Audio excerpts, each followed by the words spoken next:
নির্বাচন একেবারেই দোরগোড়ায় বলা যেতে পারে। আজকে ৮ জানুয়ারির ফেব্রুয়ারি ১২ তারিখে নির্বাচন হওয়ার কথা, ১ মাসের কিছু বেশি সময় বাদ আছে। সেই সময়ের মধ্যে থেকে একটি বিষয় সবচেয়ে বেশি বলা হচ্ছে যে আসলে কোনো একজন পক্ষ অনেক বেশি সুযোগ পেয়ে যাচ্ছে কিনা। আবার অন্যদিক থেকে বলা হচ্ছে যে এইবারের ইলেকশন ঠিক এক ধরনের ফাঁকামাঠি হচ্ছে, কারণ এই যে দলটি সবচেয়ে বেশি এগিয়ে আছে, যদি আমরা তাকে বিএনপি ধরি, তা সেই বিএনপি জোটের প্রধান প্রতিদ্বন্দ্বী আওয়ামী লীগ এবার নির্বাচনে একরকম অনুপস্থিত, সেই জন্য তাদের মাঠ ফাঁকা। আবার কেউ কেউ বলছেন যে ফাঁকা বলেই এই নির্বাচন আসলে ততটা সহজ হবে না, কারণ জামায়াতে ইসলামী তুমুল প্রতিরোধ এবং জামায়াতে ইসলামের যে জোট আছে তারাও তুমুল প্রতিরোধ গড়ে তুলবেন এবং বাংলাদেশের ভোটাররা হয়তো এবার অন্য কিছুও করতে চাইবেন। তো সেই সব নিয়ে কিন্তু সরকার বা নির্বাচন প্রশাসকরা আসলে এই নির্বাচনটা কতটা উৎসবমুখর, কতটা নিরপেক্ষ এবং প্রশ্নহীন করতে দিবেন সেটির দিকে তাকিয়ে আছেন সবাই। তবে এইসব বিষয় নিয়ে কথা বলার জন্য আজ আমাদের সঙ্গে রয়েছেন খেলাফত মজলিসের যুগ্ম মহাসচিব জনাব ডক্টর মুস্তাফিজুর রহমান ফয়সাল। ফয়সাল ভাই, আপনাকে আমাদের অনুষ্ঠানে স্বাগত জানাই। আপনি আমাদের সাথে যুক্ত হয়েছেন, সেজন্য আমাদের শুভেচ্ছা ও কৃতজ্ঞতা জানবেন। আমাদের সাথে আরও যুক্ত হওয়ার কথা বিএনপি জোটের প্রার্থী এবং গণসংহতি আন্দোলনের প্রধান সমন্বয়কারী জনাব জোনায়েদ সাকি। তবে জোনায়েদ সাকি তার সঙ্গে আমার কথা হয়েছে, তিনি একটু যানজটে আটকা পড়েছেন, কিন্তু আমরা ফয়সাল ভাইয়ের সাথেই আসলে কথা শুরু করতে চাই। ডক্টর মুস্তাফিজুর রহমান ফয়সাল, আমি মানে মূল প্রশ্নে যাওয়ার আগে আপনার কাছ থেকে একটু জানতে চাই যে এই যে ১২ তারিখে নির্বাচন, এই নির্বাচন নিয়ে কি আপনাদের মনে কোনো সংশয় আছে যে এই নির্বাচনটা হবে কি হবে না? আপনাদের জোট অর্থাৎ জামায়াত ইসলামের নেতৃত্বে ১১ দলের যে জোট আছে, সেই জোটটি কোনো কারণে নির্বাচন থেকে চলে আসতে পারে বা এরকম কোনো আলোচনা কি আপনাদের মধ্যে হয়েছে যে নির্বাচন নাও করতে পারে জোটটি? কোনো বিষয়ে আসলে আলোচনা কোথাও নেই। আচ্ছা, কেউ কেউ আশঙ্কার কথা যেটা প্রকাশ করছেন সেটা সম্পূর্ণই কিছু প্রশ্ন তৈরি হয়েছে, সেই জায়গা থেকে আশঙ্কাগুলো আসলে করা হচ্ছে। আর প্রথম কথা হচ্ছে, আমরা ১১টি দল মিলে একটা নির্বাচন কেন্দ্রিক একটা সমঝোতা, আসন সমঝোতার আলোচনা চলছে। এটা আনুষ্ঠানিক কোনো জোট নয়, এটা একটি আসন সমঝোতা হচ্ছে এবং সেটা নিয়ে এখনো কাজ চলছে, পূর্ণাঙ্গ ঘোষণা এখনো হয়নি। ওকে, আসন সমঝোতা মানে এখন হয়েছে কি ফয়সাল ভাই, নতুন নতুন অনেক জিনিস শিখতেছি। আদর্শিক জোট না, নির্বাচনের জোট, তো এগুলি হচ্ছে যে ২০০১ সালে যখন বিএনপি, জামায়াত, তারপর হচ্ছে জাতীয় পার্টির একটা অংশ এবং মুফতি ফজলুল্লাহ আমিনীর ইসলামী শাসনতন্ত্র আন্দোলনের একটা অংশ যখন এটাতে জোট হয়েছে, তখন কিন্তু এই রকম কথা আমরা শুনি নাই যে না এটা আমাদের আদর্শের জোট না। মানে বলি হ্যাঁ, কিন্তু এইবার কেন এত আদর্শের কথা বলতেছি? মানে এইবার কি আপনারা জোট করে একটু মানে একটু নিজেরাই একটু বিব্রত হচ্ছেন?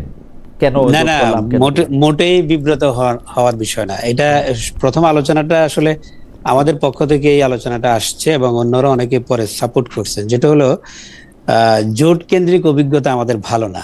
আমরা বহু জোট করেছি এবং ইসলাম কেন্দ্রিক অনেক জোট হয়েছে, পরবর্তীতে দেখা গেছে এই জোটগুলো এক একটি দল হয়ে গিয়েছে এবং সেই কথাগুলো বলতে গেলে অনেক বিব্রতকর কথা আসবে, তো সেটা আমরা বলতে চাই না। কিন্তু জোট কেন্দ্রিক অভিজ্ঞতাটা ভালো না।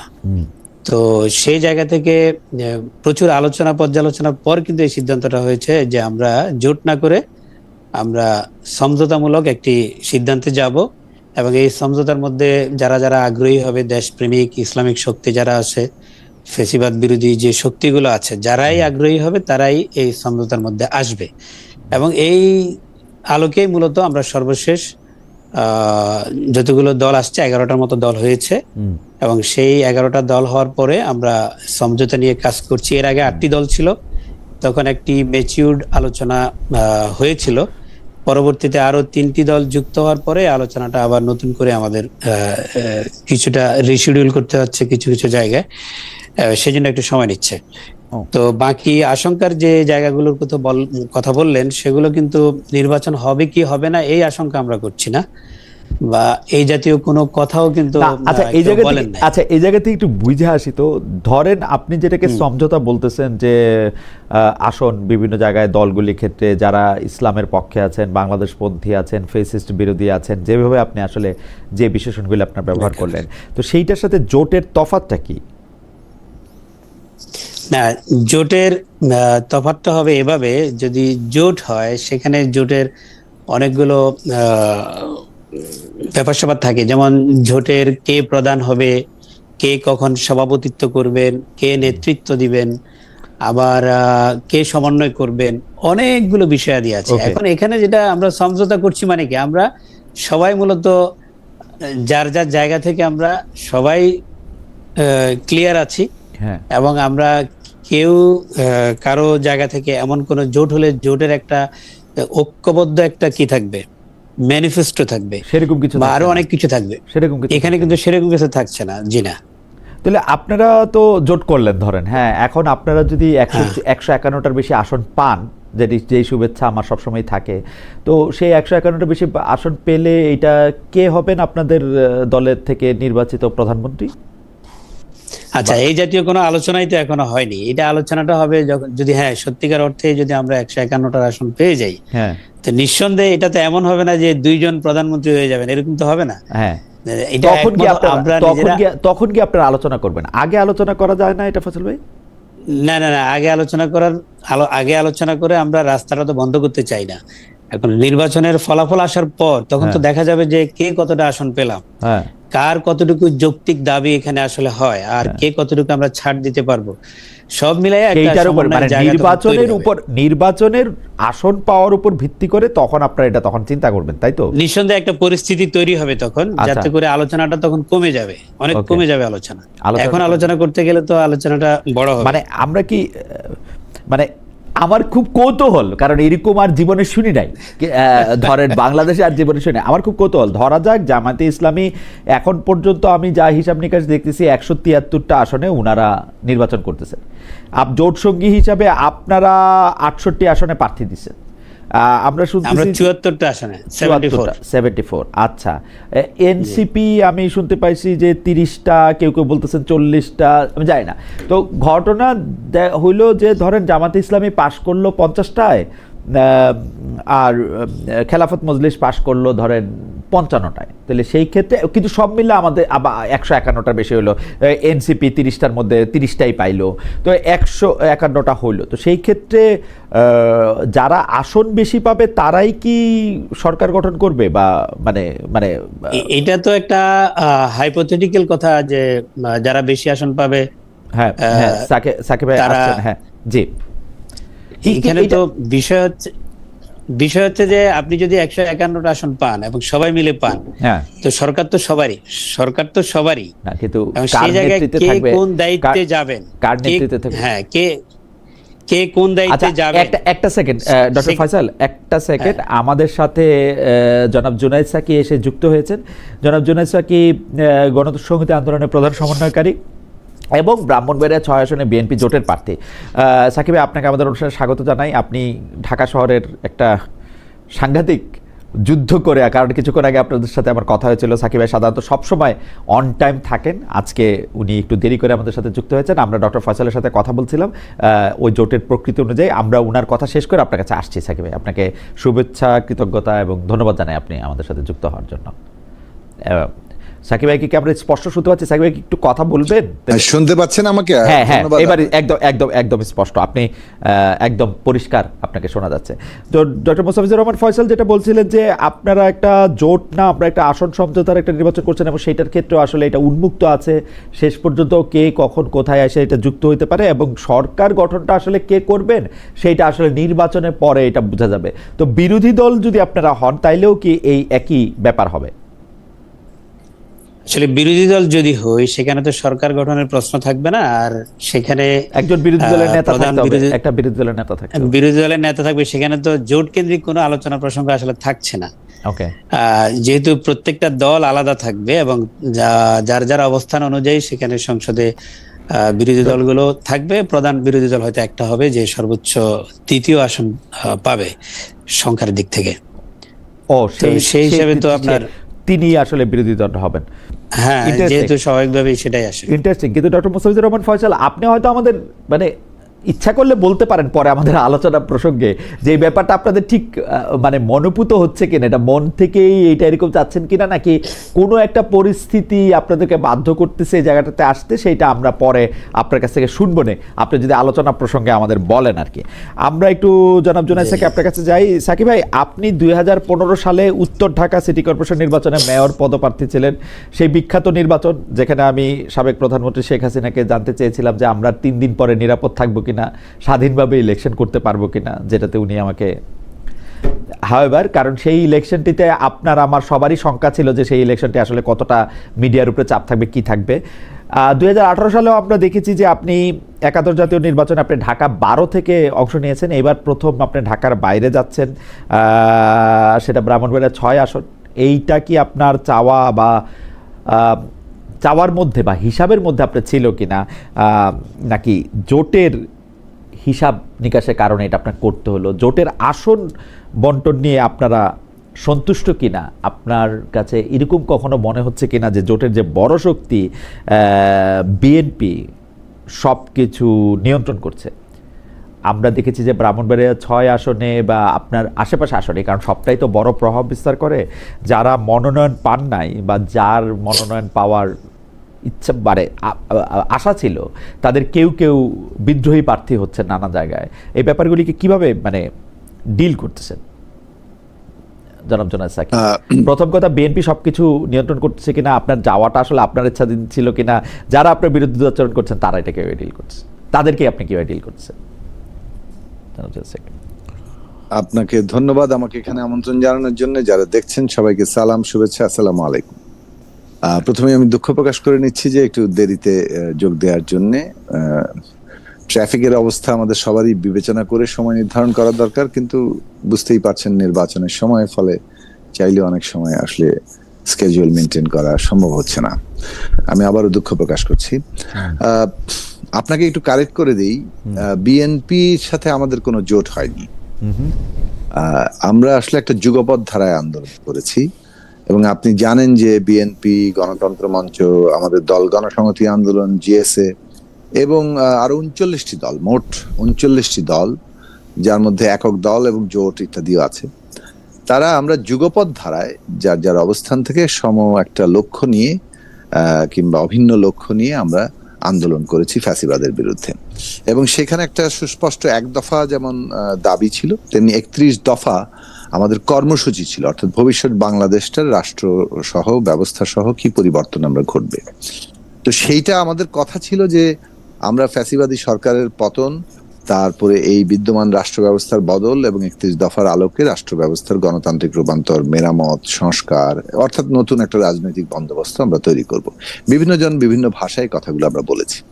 ফলে এখন যে এসে যে প্রক্রিয়াটা দাঁড়িয়েছে, সরকারের পতন ঘটেছে, আমরা সংস্কার, নির্বাচন, সংবিধান সংস্কার পরিষদ, সেখানে সংবিধানের সংস্কার করা এবং সেগুলোর বাস্তবায়ন পর্যন্ত আমাদের যে যুগপৎ ধারা, সেটাকে আমরা অব্যাহত রাখতে চেয়েছি এবং এটা অব্যাহত আছে। এবং সেটারই প্রতিফলন হচ্ছে যে বিএনপি সহ 39টি দল তারা বিভিন্নভাবে নির্বাচনের ক্ষেত্রে এক ধরনের সমঝোতার জায়গা তৈরি হয়েছে। তবে এক্ষেত্রে এটা যে প্রশ্নটা আপনি করেছেন যে এখানে বিএনপি অনেক বেশি কর্তৃত্ব করছে কিনা, এটা নিঃসন্দেহে যে যুগপথে যারা একসাথে আমরা রাজনৈতিক দলগুলো করেছি, সবাই যে নির্বাচনী আসনে তাদের কাঙ্ক্ষিত জায়গায় প্রার্থিতা করতে পারছেন, মানে নিজেরা কাঙ্ক্ষিত আসনে প্রার্থিতা দিতে পারছেন, সেটা ঘটেনি। ফলে এটা নিয়ে বেশ অসন্তোষ, ক্ষোভ সবকিছুই আছে প্রত্যেক দলের মধ্যেই।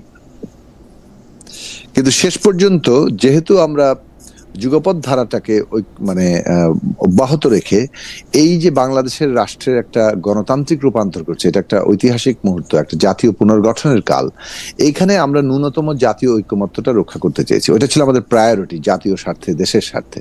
ফলে দলের স্বার্থটাকে কিছুটা ধরেন বলতে পারেন যে কম প্রাধান্য দিয়ে জাতীয় এবং দেশের স্বার্থ অধিকতর প্রাধান্য দেওয়ার কারণেই এই ঐক্যটা আমরা বজায় রেখেছি, কারণ ঐক্যটাকে আমরা জরুরি মনে করেছিলাম।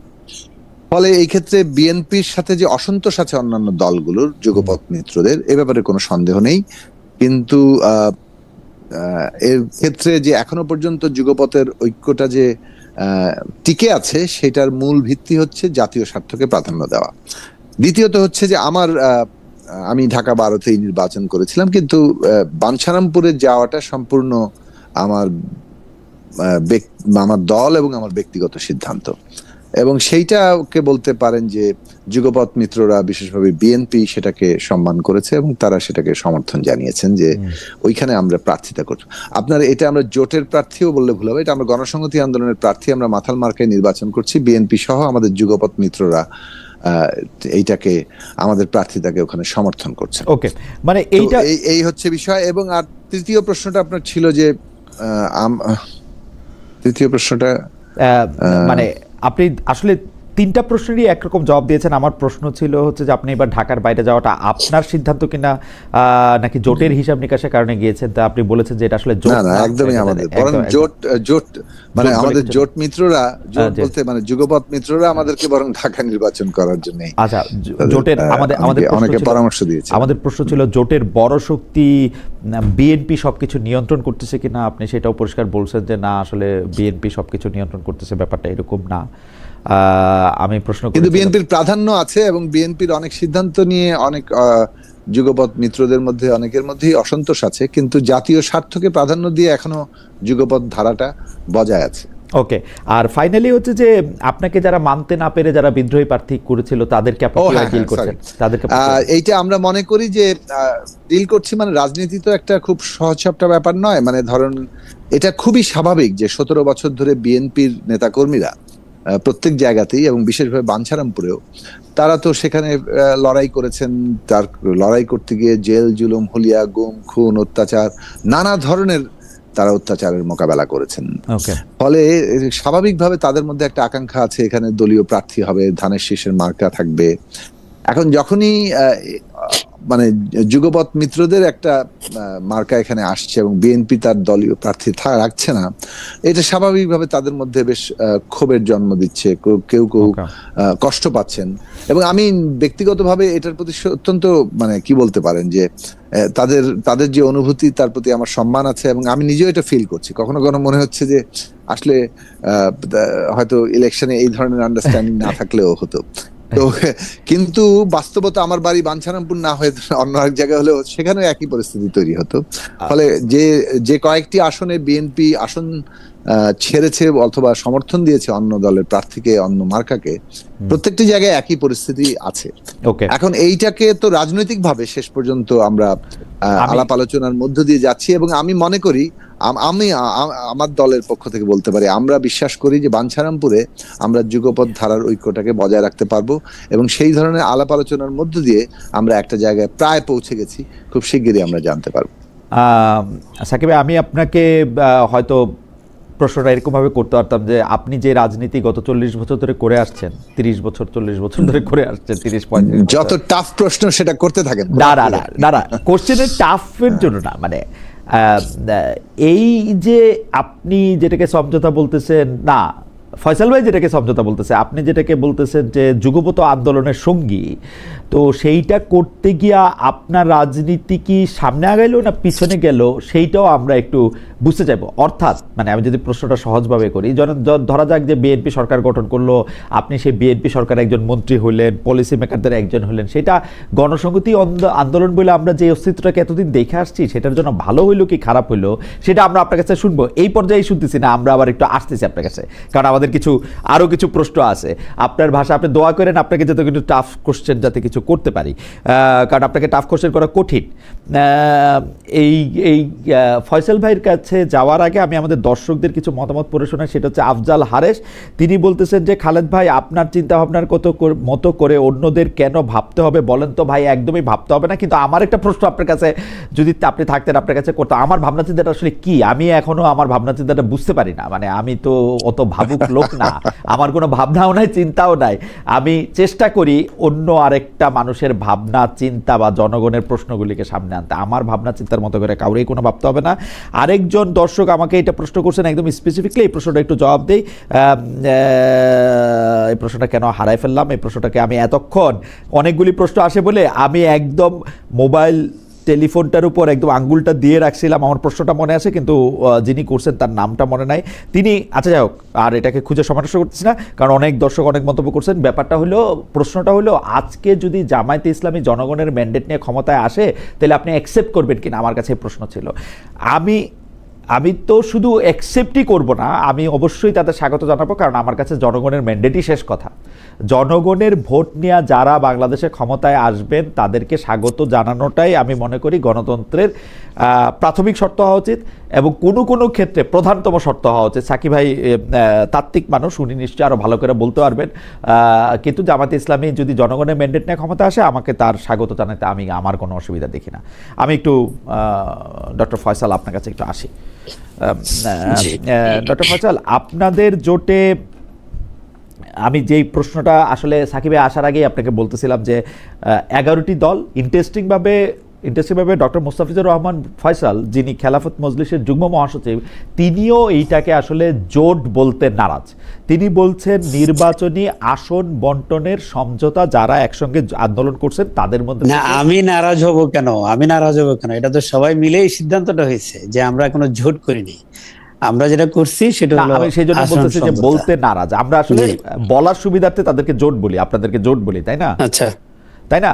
তো ধরেন এই ক্ষেত্রে তিনি এইটাও বলে ফেলছেন যে আপনারা কোনো যৌথ ইশতেহার দিচ্ছেন না, তাই না? তাইলে এইটা কি সম্ভব? মানে আপনি যদি একটু আমাদেরকে বলতেন যে এটা কি সম্ভব? ধরেন ব্রাহ্মণবাড়িয়াতে আপনি দাঁড়িয়েছেন সাকিবের প্রতিদ্বন্দ্বী হিসাবে, আপনি যেভাবে সরকার পরিচালনার কথা বলছেন তার সাথে একটা স্পষ্ট পার্থক্য দেখা যাচ্ছে যে এনসিপির যে প্রার্থী রংপুর থেকে দাঁড়িয়েছেন তাদের জন্য। তাহলে মানে বাংলাদেশের সব মানুষ তো বাংলাদেশেরই নাগরিক, তো ব্রাহ্মণবাড়িয়ার জন্য একরকম সরকার, রংপুরের জন্য একরকম সরকার, দিনাজপুরের জন্য বা ভোলার জন্য আরেক রকম সরকার, এটা কি আসলে প্র্যাকটিক্যালি পসিবল কিনা? না, কোশ্চেনটা ইন্টারেস্টিং নিঃসন্দেহে। জি, এবং বিষয়টা হচ্ছে আমাদের কিছু কমন জায়গা আছে। আচ্ছা, কমন জায়গাটা হচ্ছে উইন সিচুয়েশনটা সামনে রেখেই যদি আমরা সরকার গঠন করি, এই বিষয়গুলো অবশ্যই বিবেচনায় আসবে। একটা ছোট প্রশ্ন ছিল ফয়সাল ভাই, প্রশ্নটা হচ্ছে যে আপনি যেসব জায়গাগুলি কথা বলছেন, কমন জায়গা, দেশপ্রেম, দেশের কল্যাণ, ন্যায় বিচার, অর্থনৈতিক উন্নয়ন, এই কমন জায়গাগুলি তো গত সরকার, গত রেজিমের সময় আমরা এই কথাগুলি সবচেয়ে বেশি বলতে শুনছি যে দেশপ্রেম, দেশের কল্যাণ, ন্যায় বিচার, অর্থনৈতিক উন্নয়নের জন্য আমাদেরকে থাকা দরকার, আমাদের কোনো বিকল্প নাই, আমরাই থাকবো, এবং এই করতে করতে তারা স্বৈরাচারী হয়েছে। আমি ওই জায়গাও যেতে চাই না, আপনাদের আসন সমঝোতার মধ্যে আপনাদের আনকমন জায়গা কোনটা? মানে যেই কারণে আমি বলতেছিলাম, আমি কিন্তু আনকমন জায়গাগুলি জানি, এবং যেই কারণে হচ্ছে আপনারা সরকার গঠন করলে নোয়াখালীতে আর রংপুরে দুই ধরনের সরকার হবে, যদি আপনারা একমত না হয়। দুই ধরনের সরকার হবে না, এবং আনকমন জায়গাগুলো আপনি যেমন জানেন, সেই আনকমন জায়গাগুলোর ব্যাপারে আমরা অ্যাওয়ার আছি। যেহেতু আমরা আনকমন জায়গাগুলোর প্রশ্নে আমরা সচেতন আছি, এবং সেই বিষয়গুলো এখন পর্যন্ত আমরা সচেতনতার সাথেই অ্যাভয়েড করছি, এবং নিঃসন্দেহে সামনেও সেগুলো আমরা অ্যাভয়েড করতে পারবো। যে কমন জায়গাগুলোকে ধরেই যদি আমরা কাজ করি, আনকমন জায়গাগুলিকে যে আপনারা অ্যাভয়েড করতেছেন, সেইটার একটা বড় কারণ হলো আপনারা আসলে ঢোলের দুই দিকেই বাড়ি দিতে চান। যদি আমি একিউজ করি যে আপনারা আসলে কোনো সমর্থকদেরই হারাতে চান না, এইটা কি একটা কারণ হতে পারে যে সেই জন্য আপনাদের পজিশন আপনারা একটু ভেগ রাখছেন? না, আমি যদি মিনিমাম কমন জিনিসগুলো যদি এক জায়গায় করি, আপনি যদি এগুলি তো সবগুলি কথার কথা। দেখেন, দেশপ্রেম একটা কথার কথা, দেশের কল্যাণ একটা কথার বার্তা, ন্যায় বিচার একটা কথার কথা, অর্থনৈতিক উন্নয়ন, এগুলি কথার কথা, এগুলি স্পেসিফিক কথা না, কিন্তু পলিসির কথা না। কিন্তু না, পলিসিও এখানে আছে। দেশ তো হাওয়ার উপর ভাসছে না, দেশ তো এক্সিস্টিং অনেকগুলো পলিসি নিয়ে অলরেডি যাচ্ছে, এবং সেই পলিসির জায়গাগুলোতে সংস্কারের প্রশ্নে অনেকগুলো বিষয় ইতিমধ্যে মতামত দেওয়া হয়েছে, এবং সেই জায়গাগুলোতে আমরা মনে করি অলরেডি আমরা একমতে আছি। এবং নতুন নতুন পলিসি নির্ধারণের ক্ষেত্রে এবং নতুন কোনো সিদ্ধান্ত নেওয়ার ক্ষেত্রে কথার কথা একটা জিনিসে আমি 100% একমত আছি, কেউ 70% আছে, ওকে, এবং হয়তো আমাকে কিছু ক্ষেত্রে 30% ছাড় দিতে হবে। এই যে জায়গাগুলোকে আমি একদম স্পেসিফিক প্রশ্ন করি ডক্টর ফয়সাল, আপনি অনেক স্মার্ট মানুষ, আমি একদম স্পেসিফিক প্রশ্ন করি। রাষ্ট্র পরিচালনার মূলনীতি, নারী নীতি, শিক্ষানীতি, এই রাষ্ট্রের যে অর্থনৈতিক পরিচালনার শক্তি, অর্থাৎ কেন্দ্রীয় ব্যাংকের যে সিস্টেম, সেগুলিতে আপনারা একরকম আছেন? হ্যাঁ, আপনি অর্থনৈতিক পরিচালনার ক্ষেত্রে যদি বলেন, কিছু বিষয়ে হয়তো দ্বিমত থাকতে পারে। আমাদের যে পলিসি, আমরা ইসলামের আলোকে যখন কথা বলি, আমরা বলি যে দেশে ট্যাক্স থাকবে, কর থাকবে, কিন্তু অপ্রয়োজনীয় অনেক কর আমরা বাদ দিয়ে দিব, অনেক অপ্রয়োজনীয় ট্যাক্স আমরা বাদ দিয়ে দিব, অনেকগুলো ডুয়েল ট্যাক্সেশনের মধ্যে পড়ে। আবার আমাদের বাজেটকে আমরা যখন ঘাটতি বাজেটে দিই, আমরা বিদেশি সাহায্য নির্ভর করি। অনেকে বলে যে বিদেশি সাহায্য ছাড়া আপনারা কয়দিন চলতে পারবেন। এইসব বিষয়গুলোতে সুনির্দিষ্টভাবে আমাদের পরিকল্পনা আছে, এগুলিতে আপনাদের সুনির্দিষ্টভাবে পরিকল্পনা আছে, এবং সেটা খেলাফতে মজলিসের সাথে এনসিপির বা এলডিপির বা জামাত ইসলামের কোনো তফাৎ নাই এইসব আলোচনার মধ্যে। রাষ্ট্র পরিচালনার মূলনীতির মধ্যে 100% না 100% তফাৎ নাই, এটা তো বলা যাবে না তো 100% তফাৎ নাই। কিন্তু তফাৎটা আপনারা বলতে চাচ্ছেন না, কিন্তু তফাৎটা আপনারা এখন বলবেন না। আমরা বলছি সেটা আমরা কাস্টমাইজ করব, সেইটা আপনারা যেগুলো কাস্টমাইজ করা সম্ভব, রাইট। কিন্তু আমি আশা করবো যে আপনি আপনারা শুনতে পাচ্ছেন ডক্টর ফয়সাল। যাই হোক, আমি 2-3টা জায়গায় আমি একটু বলি। ওনার নাম লাইট অফ দ্য ওয়ার্ল্ড 6567, তিনি বলেছেন কোশ্চেনটা আমি করেছি, অর্থাৎ জামাত ইসলামী ক্ষমতায় আসলে আমরা এটা অ্যাকসেপ্ট করবো কিনা। যাই হোক, আমি একটু জুনায়েদ সাকি ভাই আপনার কাছে আসি। আরেকজন দর্শক, উনার নাম ইন্টারেস্টিং, উনার নাম মহাইমানুল ইসলাম 1294। উনি প্রশ্ন করেছে, খালেদ সাহেব, আপনার দৃষ্টিভঙ্গি এন্টি হাসিনা কেন্দ্রিক, এটা আমি বিগত 8-10 বছর নিয়মিত আপনার শো দেখে বুঝেছি, তবে আপনি এটা অনুধাবন করেন কিনা, হাসিনার রিপ্লেসমেন্টে এই গার্বেজ আসলেও আপনি মানতে রাজি কেন? ভাই প্রথম কথা শোনেন, আপনি যদি এই প্রশ্নটা আসলে সত্যি আমারে করে থাকেন, সেটার ক্ষেত্রে আমি বলি, আমি ভাই গণতন্ত্রে বিশ্বাস করি। আমার কাছে মনে হয় যে বাংলাদেশের সাধারণ মানুষ যা চায় ভোট দিয়ে যাকে নির্বাচন করবে, এবং প্রতি 5 বছর পর পর যারা মানুষের কাছে ভোট চাইতে যাবে তাকে আমি মেনে নিব গণতান্ত্রিকভাবে, তার সাথে আমার সমর্থক থাকুক আর না থাকুক। এন্টি হাসিনা বা গার্বেজ এই জাতীয় শব্দ মানে আমি আম নট শিওর। যাই হোক, আমি একটু জনাব জুনায়েদ সাকির কাছে আসি। যে জনাব জুনায়েদ সাকি, আমি যে প্রশ্নটি আপনাকে এটি করে রেখেছিলাম যে গণসংহতি আন্দোলনের যে রাজনীতি, সেই রাজনীতির মধ্যে বিএনপি আপনি জোট বলছেন না, যুগপৎ আন্দোলনের সঙ্গী বলছেন, সেই ক্ষেত্রে গণসংহতি যে আন্দোলন, সেই আন্দোলনটা তো আসলে একটা মুভমেন্ট। আপনারা তো একটা রাজনৈতিক পার্টির চেয়েও বড় কথা হচ্ছে যে আপনারা একটা মুভমেন্ট, সেটা নানা কারণে, মানে সেটা শুধু রাজনৈতিক বা একটা চেয়ার কেন্দ্রিক, একটা বিশ্ববিদ্যালয়ের একটা স্টুডেন্ট ইউনিয়ন কেন্দ্রিক রাজনীতি আপনাকে করতে দেখেছি বলে আমার মনে হয় না। আমি আপনাকে অনেক বছর ধরে চিনি। তো সেইটা আসলে সামনে আগালো নাকি পিছনে ফিরলো? কেন আমি এই প্রশ্নটা করতেছি, যে আপনি কিন্তু সংস্কারের ক্ষেত্রে শুরু থেকে আপনি কথা বলে আসছেন, মানে এই শুরু জুলাই আগস্টের শুরু না, মানে আমি যদি অন্তত পক্ষে আরো 10 বছরের কথা বলি, 10 বছরে আপনি বাংলাদেশের রাজনীতিতে একটা নতুন যুগের সূচনা করার জন্য আপনি অনেক কিছুর কথা বলছেন। সেইটার একটা মানে অন্তিম দশা এটা হইল কিনা, জনাব জুনায়েদ সাকি যখন একটা আসনে ইলেকশন করবেন এবং বিএনপি যখন সেখানে কোনো প্রার্থী না দিবেন তখন? ধন্যবাদ। তার আগে আপনি একটু আগে যে আলোচনা করছিলেন, আমার মনে একটু মন্তব্য করার সুযোগ আমার আছে, জি প্লিজ, অধিকারও আছে। প্রথমত, বিএনপির সাথে আমাদের যে যুগপৎ আন্দোলনের যে কি বলতে আয়োজন কিংবা অ্যারেঞ্জমেন্ট কিংবা শর্ত বোঝাপড়া, এইটা আর সম্প্রতি জামাত ইসলামী আন্দোলন এনসিপি সহ 11টি দল যে সমঝোতা করেছে, দুটোর মধ্যে গুণগত ফারাক আছে বলে আমরা মনে করি। আমাদেরটা হচ্ছে সুনির্দিষ্ট লক্ষ্য নিয়ে 31 দফা রাষ্ট্র ব্যবস্থা মেরামত, সংস্কার এবং রূপান্তরের সুনির্দিষ্ট লক্ষ্য নিয়ে 1 দফার ভিত্তিতে একটা যুগপৎ আন্দোলন, এবং সেইখান থেকে নির্বাচন পর্যন্ত এবং পরবর্তী এই রাষ্ট্র ব্যবস্থা মেরামত পর্যন্ত এই যুগপৎ ধারাবাহিকতাটা কিংবা এই জাতীয় ঐক্যটা বজায় রাখার একটা সমঝোতা। ফলে আমরা সুনির্দিষ্ট লক্ষ্য নিয়ে আছি। আর এই 11টি দল হঠাৎ করে নির্বাচনের আগে এক ধরনের নির্বাচন, অর্থাৎ একটা নির্দিষ্ট বলতে পারেন বিএনপি অথবা গ্রেটার এই যুগপৎ আন্দোলনের যে 39 দলীয় একটা সমঝোতা, তার বিপরীতে তারা যতটা নিজেদেরকে সংগঠিত করতে পেরেছে, এইটা একটা কোট আনকোট বলতে পারেন অনেকে, আমি সরাসরি বলবো এটা এক ধরনের সুবিধাবাদী নির্বাচনী ঐক্য। এর মধ্যে কোনো ফান্ডামেন্টাল পলিসি লেভেল ঐক্য গড়ে ওঠেনি। আর যদি গড়ে উঠে তাহলে তারা সেটাকে জোটও বলতে পারে, কারণ তারা তো একটা ওই ধরনের মানে ইয়ের মধ্যে যাচ্ছেন যে নির্বাচনী অ্যালায়েন্সের মধ্যে, বা কিন্তু নাম কি দিবেন সেটা তাদের নিজেদের ব্যাপার। কিন্তু এখন পর্যন্ত আমরা দেখতে পাচ্ছি যে এটা কেবলমাত্র একটা নির্বাচনী আসন সমঝোতার একটা ঐক্য, যেন আন্ডারলাইং ঐক্যটা আগেই আছে। এবং সেই ঐক্যটার মধ্যে যেসব উপাদান আছে সেটা যে কেউ প্রিজিউম করতে পারে, যেমন এর মধ্যে একটা ইসলামী রাষ্ট্র প্রতিষ্ঠার দিকে ঝোঁক আছে, কিংবা একটা মানে যেমন ধরেন রাজনৈতিক দিক থেকে ভারত বিরোধিতার প্রশ্ন, কিংবা এখন যেভাবে আওয়ামী লীগ কিংবা মুজিববাদের প্রশ্ন, এইগুলো প্রশ্নকে অ্যাসাম্পশন হিসেবে তারা রেখেছেন। তো ফলে এইটার যে আসলে বাংলাদেশকে কি চেহারায় দেখাবে সেই জায়গাটা বিশেষভাবে আর্থসামাজিক দিক থেকে এখনো স্পষ্ট নয়। তো বিভিন্ন দলের বিভিন্ন রকম কর্মসূচি আছে, সেটা আমরা হয়তো দেখব।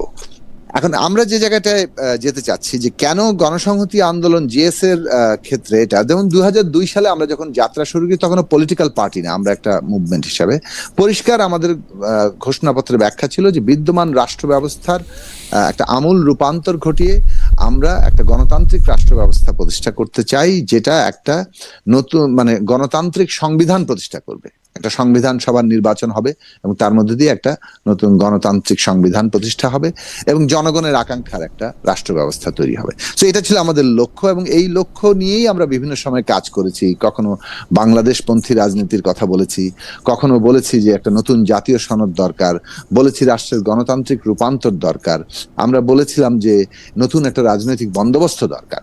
এখন এই যে বিভিন্ন সময়ে আমরা স্লোগানগুলো তোলা, এইটার মূল লক্ষ্যটা ছিল যে বিদ্যমান ব্যবস্থাটা দিয়ে হবে না, এবং এই পরিবর্তনটার আওয়াজটা প্রোগ্রাম্যাটিক্যালি শেষ পর্যন্ত আমরা যখন থেকে তুলে আসছি, 14 সালে আমরা তোলার চেষ্টা করেছি, তখন অতটা গুরুত্ব পায় নাই। 18 সালে যখন জাতীয় কনভেনশন তৈরি হয়েছে ডক্টর কামাল হোসেনের নেতৃত্বে, যেখানে বিএনপিও যোগ দিয়েছিল, সেখানে আমরা উত্থাপন করেছি নতুন জাতীয় সনদ দরকার, এই বন্দোবস্ত, এই কর্মসূচিগুলো দরকার, কিন্তু সেখানেও এটা গুরুত্বের সাথে অনুধাবিত হয়নি। কিন্তু 18 সালের নির্বাচনের পরে এমনকি বড় দলও বুঝতে পারছে বিদ্যমান ব্যবস্থাটিকে একটি নির্বাচন আর সম্ভব না। ফলে এই প্রোগ্রাম কিন্তু ওই একই দলগুলো দেখেন আবার একমত হয়েছে এবং তারা একটা রাষ্ট্র ব্যবস্থার সাংবিধানিক পরিবর্তন ঘটাতে হবে, ক্ষমতা কাঠামোর বদল ঘটাতে হবে, এইটাকে সেন্টার অফ প্রোগ্রাম করা, এই সেন্টার অফ অ্যাকশন এটাকে নিয়ে আসা, এই জায়গাটাতে এসেছে। সো পরিস্থিতি বাধ্য করেছে পুরো জনগোষ্ঠীকে এই দিকে যেতে। এবং অভ্যুত্থান, রক্তস্নাত অভ্যুত্থানে আমাদের ইভেন তরুণরা, আমাদের ছাত্ররা যারা এই আন্দোলনের সামনের সারিতে ছিল, তারাও কিন্তু এর অনেকগুলো স্লোগানকে ধারণ করেছে, নতুন বন্দোবস্তের কথা বলেছে। তার মানে হচ্ছে যে আমরা একটা জাতীয় মুহূর্তে এসেছি। এর সাথে তুলনীয় হতে পারে, যদিও আমি মনে করি যে 72 সাল আরো অনেক বড় ঘটনা ছিল। 1971 সালে যখন রাষ্ট্রপতন হয়েছে, 72 সালে ছিল একটা এই রাষ্ট্রটাকে পরিগঠন করা, সেটা একটা জাতীয় কর্তব্য। আমি 30 সেকেন্ড দেন, সেই যে পরিগঠনের কর্তব্যটা জাতীয়ভাবে করা দরকার ছিল, সেই সময় আমাদের রাজনৈতিক দলগুলো ওই জাতীয় কর্তব্য পালন করতে পারেন নাই। বড় দলও পারেন নাই, যারা নতুন বিদ্রোহ করেছেন তারা চেষ্টা করেছেন কতটা আমরা জানি না, হয়তো তারাও ফেল করেছেন। কিন্তু এখনো এই মুহূর্তে 24-এ এসে 24-এর অভ্যুত্থানের পরে আমাদের সামনে কর্তব্য দাঁড়িয়েছে জাতীয় পুনর্গঠনের কর্তব্য, এবং সেইটাতে ন্যূনতম জাতীয় ঐক্যমত্য রক্ষা করা। মনে রাখবেন, এটা কিন্তু রুলস অফ দি গেম ঠিক করার প্রশ্ন। রুলস অফ দি গেম ঠিক করার প্রশ্নে আমরা বারবার বলেছি যে রাজনীতির নিয়মটা কি হবে সেটা আসেন ঠিক করি, সবাই মিলে ঠিক করি। আর আর্থসামাজিক যে পার্থক্য সেটা বিএনপির সাথে আমাদের আছে, তারপরেও 31 দফায় কিন্তু আর্থসামাজিক অনেকগুলো কর্মসূচি আছে। বিএনপি যদি সেগুলো পালন না করে, আমার কথাটা শেষ করতে দেন, বিএনপি যদি সেটা পালন না করে, অনুসরণ না করে, বিএনপির সাথে আমাদের সম্পর্ক ছিন্ন হয়ে যেতে পারে। ফলে আমরা কিন্তু একটা পলিটিক্যাল জায়গা আছি। মনে রাখা দরকার যে আমরা খুদকুড়ো খাওয়ার জন্য রাজনীতিতে আসিনি এবং রাজনীতিতে আমরা যাব না। এইটা স্পষ্টত রাজনৈতিক ব্যাপার, জাতীয় কর্তব্যের প্রশ্ন। যারা পুরনো বন্দোবস্তের রাজনীতি করছে তারা মনে করে যে ও আচ্ছা অমুক দলের সাথে আমাদের যাওয়াটা মানে হচ্ছে ও তাহলে তো লেজুর হয়ে গেল। এগুলো সব পুরনো বন্দোবস্তের রাজনীতি। কখন ঐক্য দরকার, কখন বিরোধ দরকার, এইটা উপলব্ধি না করে যে কোনো মূল্যে বিরোধ অথবা আত্মসমর্পণ, এটাই পুরনো বন্দোবস্ত। সাকিব ভাই, কেন আমি এটা বলতেছি, আপনি যে পরিক্রমাটার কথা বললেন, আন্দোলন থেকে শুরু করে যে পরিকল্পনার কথা বললেন, যে রাষ্ট্র সংস্কার, নতুন বন্দোবস্ত, নতুন রাজনীতি, কেন এরকম এটা করতে দিবে না, যতগুলি এইটা বললেন, এবং যেই কারণে আপনি বিএনপি সহ আরো 5টা দলকে আপনার সমমনা ভাবতেছেন, আপনার ওই সংজ্ঞায়নে তো জামায়াতে ইসলামীও কোয়ালিফাই করে। আপনি কিন্তু এখানে পিক এন্ড চুজ করতেছেন। করে না। আপনি জামাতে করে করে না, না। কেন করেন আপনি বলেন তো? আপনি যেগুলি বলছেন সেগুলি বলবো তো, জামাত আপনি ইসলামী জিজ্ঞেস জোট করলে কেন বলবো। করে না? না, আপনি- যেগুলো বলবো আমি। আপনি একটু আমাকে একটু প্রিলুডটা একটু বলবেন যে আপনি যেগুলি বলছেন সেগুলির মধ্যে জামাত ইসলামী কোনটাতে কোয়ালিফাই করে না? জামাত ইসলামী কি ঐক্যবদ্ধ আন্দোলনের মধ্যে শামিল হয় নাই? জামাত ইসলামী কি নতুন রাষ্ট্র সংস্কারের কথা বলে নাই? জামাত ইসলামী কি বলে নাই যে আমাদের এখন এই সরকারের জবাবদিহি সুনিশ্চিত করার জন্য আমাদের এই প্যারামিটার করা দরকার, যেগুলি আপনার কথার অনেক সময় আমার কাছে একও মনে হয়েছে, সেগুলি কি তারা করে নাই? এই মুহূর্তে আপনি যেগুলি বললেন, করেছে। আমি কিন্তু করেছে, আবার দেখি- কি করে নাই সেটা বলছি। আমাকে আপনি বলতে দুই দেন। একটা আপনি 1 মিনিট একটু বলেন তো যে কি করে নাই, 1-2 না, মিনিট। তাহলে আমি এটা বলতে হলে আমাকে 1 মিনিট হবে না। তাহলে কি 2-3 মিনিট আপনার লাগবে। কাছে আবার একটু ঘুরে ফিরে আসেন, আমি আসবো? 2 মিনিট। তাহলে কি আপনি একটু হ্যাঁ, আবার ফিরে ফিরে আসেন। আসেন? তাহলে আপনি আমি এই একটু প্রশ্নে ফিরে আসেন। কথা বলতে চাই। হ্যাঁ, তাহলে আপনার এই যে আপনি মনে করলেন, কারণ বিএনপির সাথে তো আপনার কোনো আদর্শিক জোটও মানে না। কেন আমি জামাত জোটে নাই, কেন বিএনপির সাথে নেগোসিয়েশন আছে, আমি পরিষ্কার করতে চাই। এক্স্যাক্টলি। আমি একটু ডক্টর মোস্তাফিজুর রহমান ফয়সাল আপনার কাছে আসতে চাই। ডক্টর মোস্তাফিজুর রহমান ফয়সাল, আমি যে বিষয়টি আপনাকে খেয়াল করতেছি সেইটি হচ্ছে যে এই এনসিপি নেতাদের মধ্যে থেকে যারা আসলে নির্বাচনের সমন্বয়ক যিনি আছেন, আমি জনাব আসিফ মোহাম্মদ সজীব ভূঁইয়া, তিনি অভিযোগ করেছেন যে এই সরকারের মধ্যে এই সরকারের মধ্যে থেকে আসলে যেটাকে বলা হচ্ছে লেভেল প্লেইং ফিল্ড, সেটা আমরা দেখতে পাচ্ছি না। এক ধরনের আশঙ্কা দেখতে পাচ্ছি আমরা।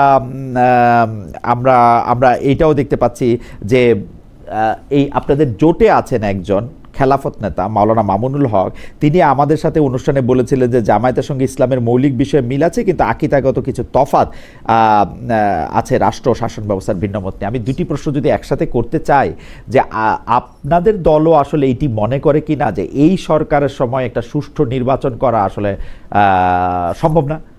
দুই হচ্ছে, আচ্ছা, আমি জি, আর দুই হচ্ছে আপনার দলের সাথে যেহেতু নামটি আছে, সেহেতু আপনারা রাষ্ট্র ব্যবস্থা বা পরিচালনায় আসলে আপনারা আলটিমেটলি একটি খেলাফত নির্ভর রাষ্ট্রই করতে চাইবেন কিনা?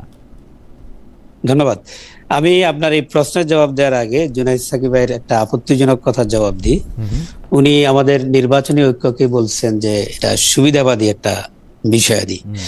তো আসলে আমি শুরুতেই বলেছি, এখানে আমাদের প্রত্যেকের নিজ নিজ স্বাতন্ত্র অবস্থা বজায় রেখে আমরা সমঝোতাটি করেছি।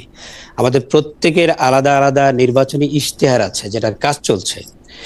আর উনি বলেছেন যে ওনারা 31 দফার আলোকে কাজ করছেন। ওনাদের নিজেদের নির্বাচনী ইশতেহার আছে কিনা আমরা জানি না। যদি হয় তাহলে ওনার কথার মধ্যে বৈপরীত্য আছে, এবং সে জায়গায় একটা দলের প্রধান হয়ে উনি আমাদেরকে এভাবে সুবিধাবাদী এই কথাটা উনি বলতে পারেন কিনা আমি জানি না। কিন্তু আমি এই কথার মধ্যে ফয়সাল ভাই, আমি এই কথার মধ্যে অসুবিধা দেখি না। এই কারণে আপনি কি একটা অসুবিধাবাদী সংগঠনে যাবেন? আপনার সুবিধার জন্য তো আপনি যাবেন, সুবিধা তো ভালো কথা। মানে ঘটনা হইতেছে যে মানে না, এটা সাকিব ভাই কেন বলছে এটা আমি জানি না, কিন্তু আমার কাছে মনে হয় যে আমার যেদিকে সুবিধা সেদিকে আমি যাব। এটা সাকিব ভাই সুবিধার দিকেই যাবে, সেই প্রশ্ন আমি সাকিব ভাইকেও করছি যে আপনি কেন বাংলা শব্দ সুবিধা আর সুবিধাবাদী দুইটা কিন্তু এখন এক অর্থ মিন করে না। সুবিধাবাদী শব্দটা এখন নেগেটিভ অর্থ মিন করে। এটা নিশ্চয়ই সাকিব ভাই ব্যাখ্যা করবেন আর কি, সেটা নিশ্চয়ই সাকিব ভাই ব্যাখ্যা করবেন। তো সেজন্য আমি যেটা বলছি যে ওনাদের নিজস্ব ইশতেহার আছে কিনা আমি জানি না। বিদ্যমান রাষ্ট্র ব্যবস্থার আমূল পরিবর্তন ঘটানোর কথা বলছেন, জনগণের আকাঙ্ক্ষার প্রতিফলন, গণতান্ত্রিক রূপান্তর, অনেকগুলো স্বপ্ন ওনাদের ছিল, কিন্তু সেগুলো সব বাদ রেখে এখন আপাতত ওনারা এই জোটটা করেছেন। যদি ইশতেহার না থাকে ধরা যায়, তো এটাকে আমরা আসলে কি বলবো? আমরা বলতেছি ওনারা জোটই করেন নাই। উনারা ব্যাপারটা এরকম বলতেছে যে ব্রাহ্মণবাড়িয়া 6 আসনে গণসংহতি আন্দোলনের প্রধান সমন্বয়কারী জুনায়েদ সাকিব মাথায় নির্বাচন করবে, আর ওই জায়গায় বিএনপি নির্বাচন করবে না। ব্যাপারটা হচ্ছে আমি সেটা মানলাম, উনি ওনার সুবিধা অনুযায়ী সেটা করুক, সেটা সমস্যা নাই, কিন্তু সেটাকে আমি সুবিধাবাদী বলছি না। কিন্তু আমাদের প্রত্যেকের নিজস্ব অবস্থান বজায় রেখেই আমরা নির্বাচনী ঐক্যটা করেছি। এটা সম্ভব না, সুতরাং এটা আমাদের সম্ভব না। নিজস্ব অবস্থান বজায় রেখে নির্বাচনী ঐক্য করা সম্ভব না। এটা সোনার পাথর। অবশ্যই সম্ভব না, অবশ্যই সম্ভব, অবশ্যই ভাই। সম্ভব। আপনি আমার চেয়ে অনেক জ্ঞানী মানুষ, আপনি সবচেয়ে ভালো জানেন যে এটা সম্ভব না। আমি বলি সম্ভব, বাকি আপনার প্রশ্নের মানে আমি বলি এটা একটা কৌতুকের সাথে তুলনীয়। এই কৌতুকটা কি যে ওই রেলের আপার বার যাবে হচ্ছে কলকাতা আর লোয়ার বার যাবে চিটাগাং, এটা তো হবে না। না, এটা তো ওই যে পাকিস্তানি আমলের একটা গল্প, যেটা উপরের উপরের জন মনে করছেন তিনি চিটাগাং যাবেন, নিচের জন মনে করছেন তিনি ঢাকা যাবেন, উঠছেন তিনি ফেনী থেকে। জি তো একা উনি যেই ভদ্রলোক এই কৌতুকটা করেছেন তিনি বলেছেন যে এই ট্রেন ব্যবস্থার এত বৈপ্লবিক পরিবর্তন হলো যে একই ট্রেনে আদর্শিক জোট না হয়ে সমঝোতার জোট হচ্ছে, আদর্শিক জোট না হয়ে স্বাতন্ত্র্য বজায় রাখে জোটটা অনেকটা ওরকমই। আপনি যাবেন, আপনার আমি বলি সরাসরি বলি ডক্টর ফয়সাল, আপনার আমি সরাসরি বলি, আপনি খেলাফত করবেন, আপনি খেলাফত করবেন, জামাত ইসলামী কখনো খেলাফত করবে না, আপনারা দুজন এক জায়গায় কেমনে যাবে? না না, এক জায়গায় কিভাবে যাবে সেটা বলি। আমি তো এখন এককভাবে ক্ষমতায় যাচ্ছি না, যেহেতু আমি এককভাবে ক্ষমতায় যাচ্ছি না সেহেতু আমি বলছি যে যে কমন জায়গাগুলো আছে সেই জায়গাগুলো রেখেই দেশ পরিচালনা হবে। আমি যদি এককভাবে ক্ষমতায় যাই তখন তো আমি বলবো যে এমন একটি কল্যাণ রাষ্ট্রের কথা যেটা নবুয়তের আদলে প্রতিষ্ঠা হয়েছিল, যেটাকে আধুনিক রাজনৈতিক ভাষা আপনি যেভাবে বলেন, ইসলামের রাজনৈতিক পরিভাষা সেটাকে খেলাফত বলে। সেটা নিশ্চয়ই ওই খেলাফত না যেটা আমরা বিভিন্ন সময় আইএস এর মাধ্যমে দেখেছি, যেটাকে মানে কতক্ষণ পর্যন্ত সিমিলারাইজ করে যাওয়া বলা হয়। কতক্ষণ পর্যন্ত? প্রথম 4 জন খোলাফায়ে রাশিদিন না তারপরও কোন পর্যন্ত? ওই খেলাফতটা স্ট্যান্ডার্ডটা হচ্ছে খোলাফায়ে রাশিদিন। আপনারা খোলাফায়ে রাশিদিনের অনুযায়ী রাষ্ট্র পরিচালনা করতে চান? সেটার আদলে সেটা হবে স্ট্যান্ডার্ড, সেটাকে বজায় রেখে খোলাফায়ে রাশিদিনের মধ্যে খোলাফায়ে রাশিদিনের 4 জন 4 রকম ভাবে রাষ্ট্র পরিচালনা করেছেন। আমি এটা নিয়ে আপনার সাথে আলাদা তর্ক করতে পারি। এর মধ্যে আপনারা কাকে অনুসরণ করতে চান? আপনারা কাকে অনুসরণ করছেন? এখানে একক কোন, আমি যেটা বলি এটা যদিও অনেক বড় একটা একাডেমিক বিতর্কের বিষয়, কিভাবে আপনার পাওয়ার ট্রানজিশন হবে, যেটা মনে করেন যে আমাদের যে সাধারণ যে বিধিবিধান, এই কিছু কিছু বিষয় যেটা আরবের জন্য যেটা প্রযোজ্য সেটা বাংলাদেশের জন্য প্রযোজ্য না। কিছু কমন জিনিস আছে সেগুলো সব জায়গায় সমান। আপনি নামাজের কথা যদি বলেন, 5 ওয়াক্ত নামাজ সব জায়গায় সমান, কিন্তু কোরআন সব জায়গার জন্য প্রযোজ্য। কোরআন সব জায়গায় সমান, সব জায়গায় কোরআন সব জায়গার জন্য সমান। আরবের জন্য প্রযোজ্য না, আমাদের জন্য প্রযোজ্য না, এটা আবার কোনটা? না না, কোনটা আমি বলি। মনে করেন যে উদাহরণ দেওয়া হয়, কিছু কিছু বিধান আছে নির্দিষ্ট বিধান, এটা ফিক্সড 5টা, কিন্তু এর বাইরে যত ধরনের বিধান আছে সেটা বিচার ফয়সালার ক্ষেত্রে হোক, অপরাপর বিষয়াদি হোক, এটা হচ্ছে লোকাল দেশের আবহাওয়া জলবায়ু সবকিছুই সেখানে বিবেচনা করা হয়। ডক্টর ফয়সাল, আপনি খুব ভালো করে জানেন যে বিধি বিধানের ক্ষেত্রে ফিক্সড 5টা যে আপনি বলতেছেন, সেই ফিক্সড 5টা বলে কোনো জিনিস আসলে এক্সিস্ট করে না। সেই ফিক্সড 5টাও অনেক কিছুর উপর ডিপেন্ড করে না। আপনি আল আজহারে আর মদিনা বিশ্ববিদ্যালয়ে একসাথে করতে পারবেন না, অনেক বিষয়তেও। আল আজহারকে করতে পারবো না, কিন্তু আল আজহারে একসাথে 4টা মাযহাব একসাথে পড়ানো হয়। আল আজহার হ্যাঁ পড়ানো হয়, কিন্তু ও কোনভাবে পরিচালিত হবে সেটা দিয়ে আপনি মদিনা বা মক্কার সুরারে একসাথে করতে পারবেন না। আপনি সেক্ষেত্রে আপনি যেটাই ফলো করবেন পূর্ণাঙ্গ ফলো করতে হবে। আপনি যেই স্কুল অফ থট ফলো করবেন সেটা আপনাকে পূর্ণাঙ্গ ফলো করতে হবে। আচ্ছা, সেটা আমরা তো অন্য বিষয়, সেটাতে আমি যাচ্ছি না। আপনি যে প্রশ্নগুলো করছিলেন, একটা প্রশ্নের জবাব মনে হয় ইতিমধ্যে হয়ে গেছে। দ্বিতীয় হচ্ছে যে আপনি সরকার আসলে ঠিকমতো ইলেকশনটা করবে কিনা বা ইলেকশনটা করার ক্ষেত্রে করবে কিনা। আসলে যে অতীতে প্রশাসন যেভাবে ইচ্ছামতো দেশের নির্বাচন ব্যবস্থাকে প্রভাবিত করেছিল, দেশের মানুষ যেভাবে ভোট দিতে পারে নাই, এবং যে অবস্থা মানুষের মধ্যে যে এরকম কঠিন অবস্থা তৈরি হয়েছিল, সে অবস্থার পরিবর্তন 24-এর অভ্যুত্থানের পর মানুষের মধ্যে সে আশাবাদ জাগ্রত হয়েছিল, এবং মানুষ স্বাভাবিকভাবে আশাবাদী হয়ে অনেক বেশি আশা করে ফেলেছিল। এখন বর্তমান সময়ে এসে আমরা সাম্প্রতিক কিছু আচরণের কারণে জনগণের মধ্যে কিছু সন্দেহ তৈরি হয়েছে, আমাদের মধ্যেও কিছু সন্দেহ তৈরি হয়েছে। সেগুলো যেমন কিছু নিরাপত্তাহীনতা, নিরাপত্তার ঝুঁকি তৈরি করেছে। সেটা হাদি ইস্যুর কথা বলেন, তারপর আপনি এই যে স্বেচ্ছাসেবক দলের একজন জয়েন্ট সেক্রেটারি, তাকে খুন করা হলো। তো এই যে রুট লেভেলে অহরহ অনেকগুলো ঘটনা ঘটছে যেগুলো নিউজ পত্রিকায় বরাবর আসছে, এবং সরকারের পক্ষ থেকে এটা কতটা ভয়াবহ হলে হয় যে সরকার অফার করছে যে গানম্যান নেন, এভাবে এটা করেন।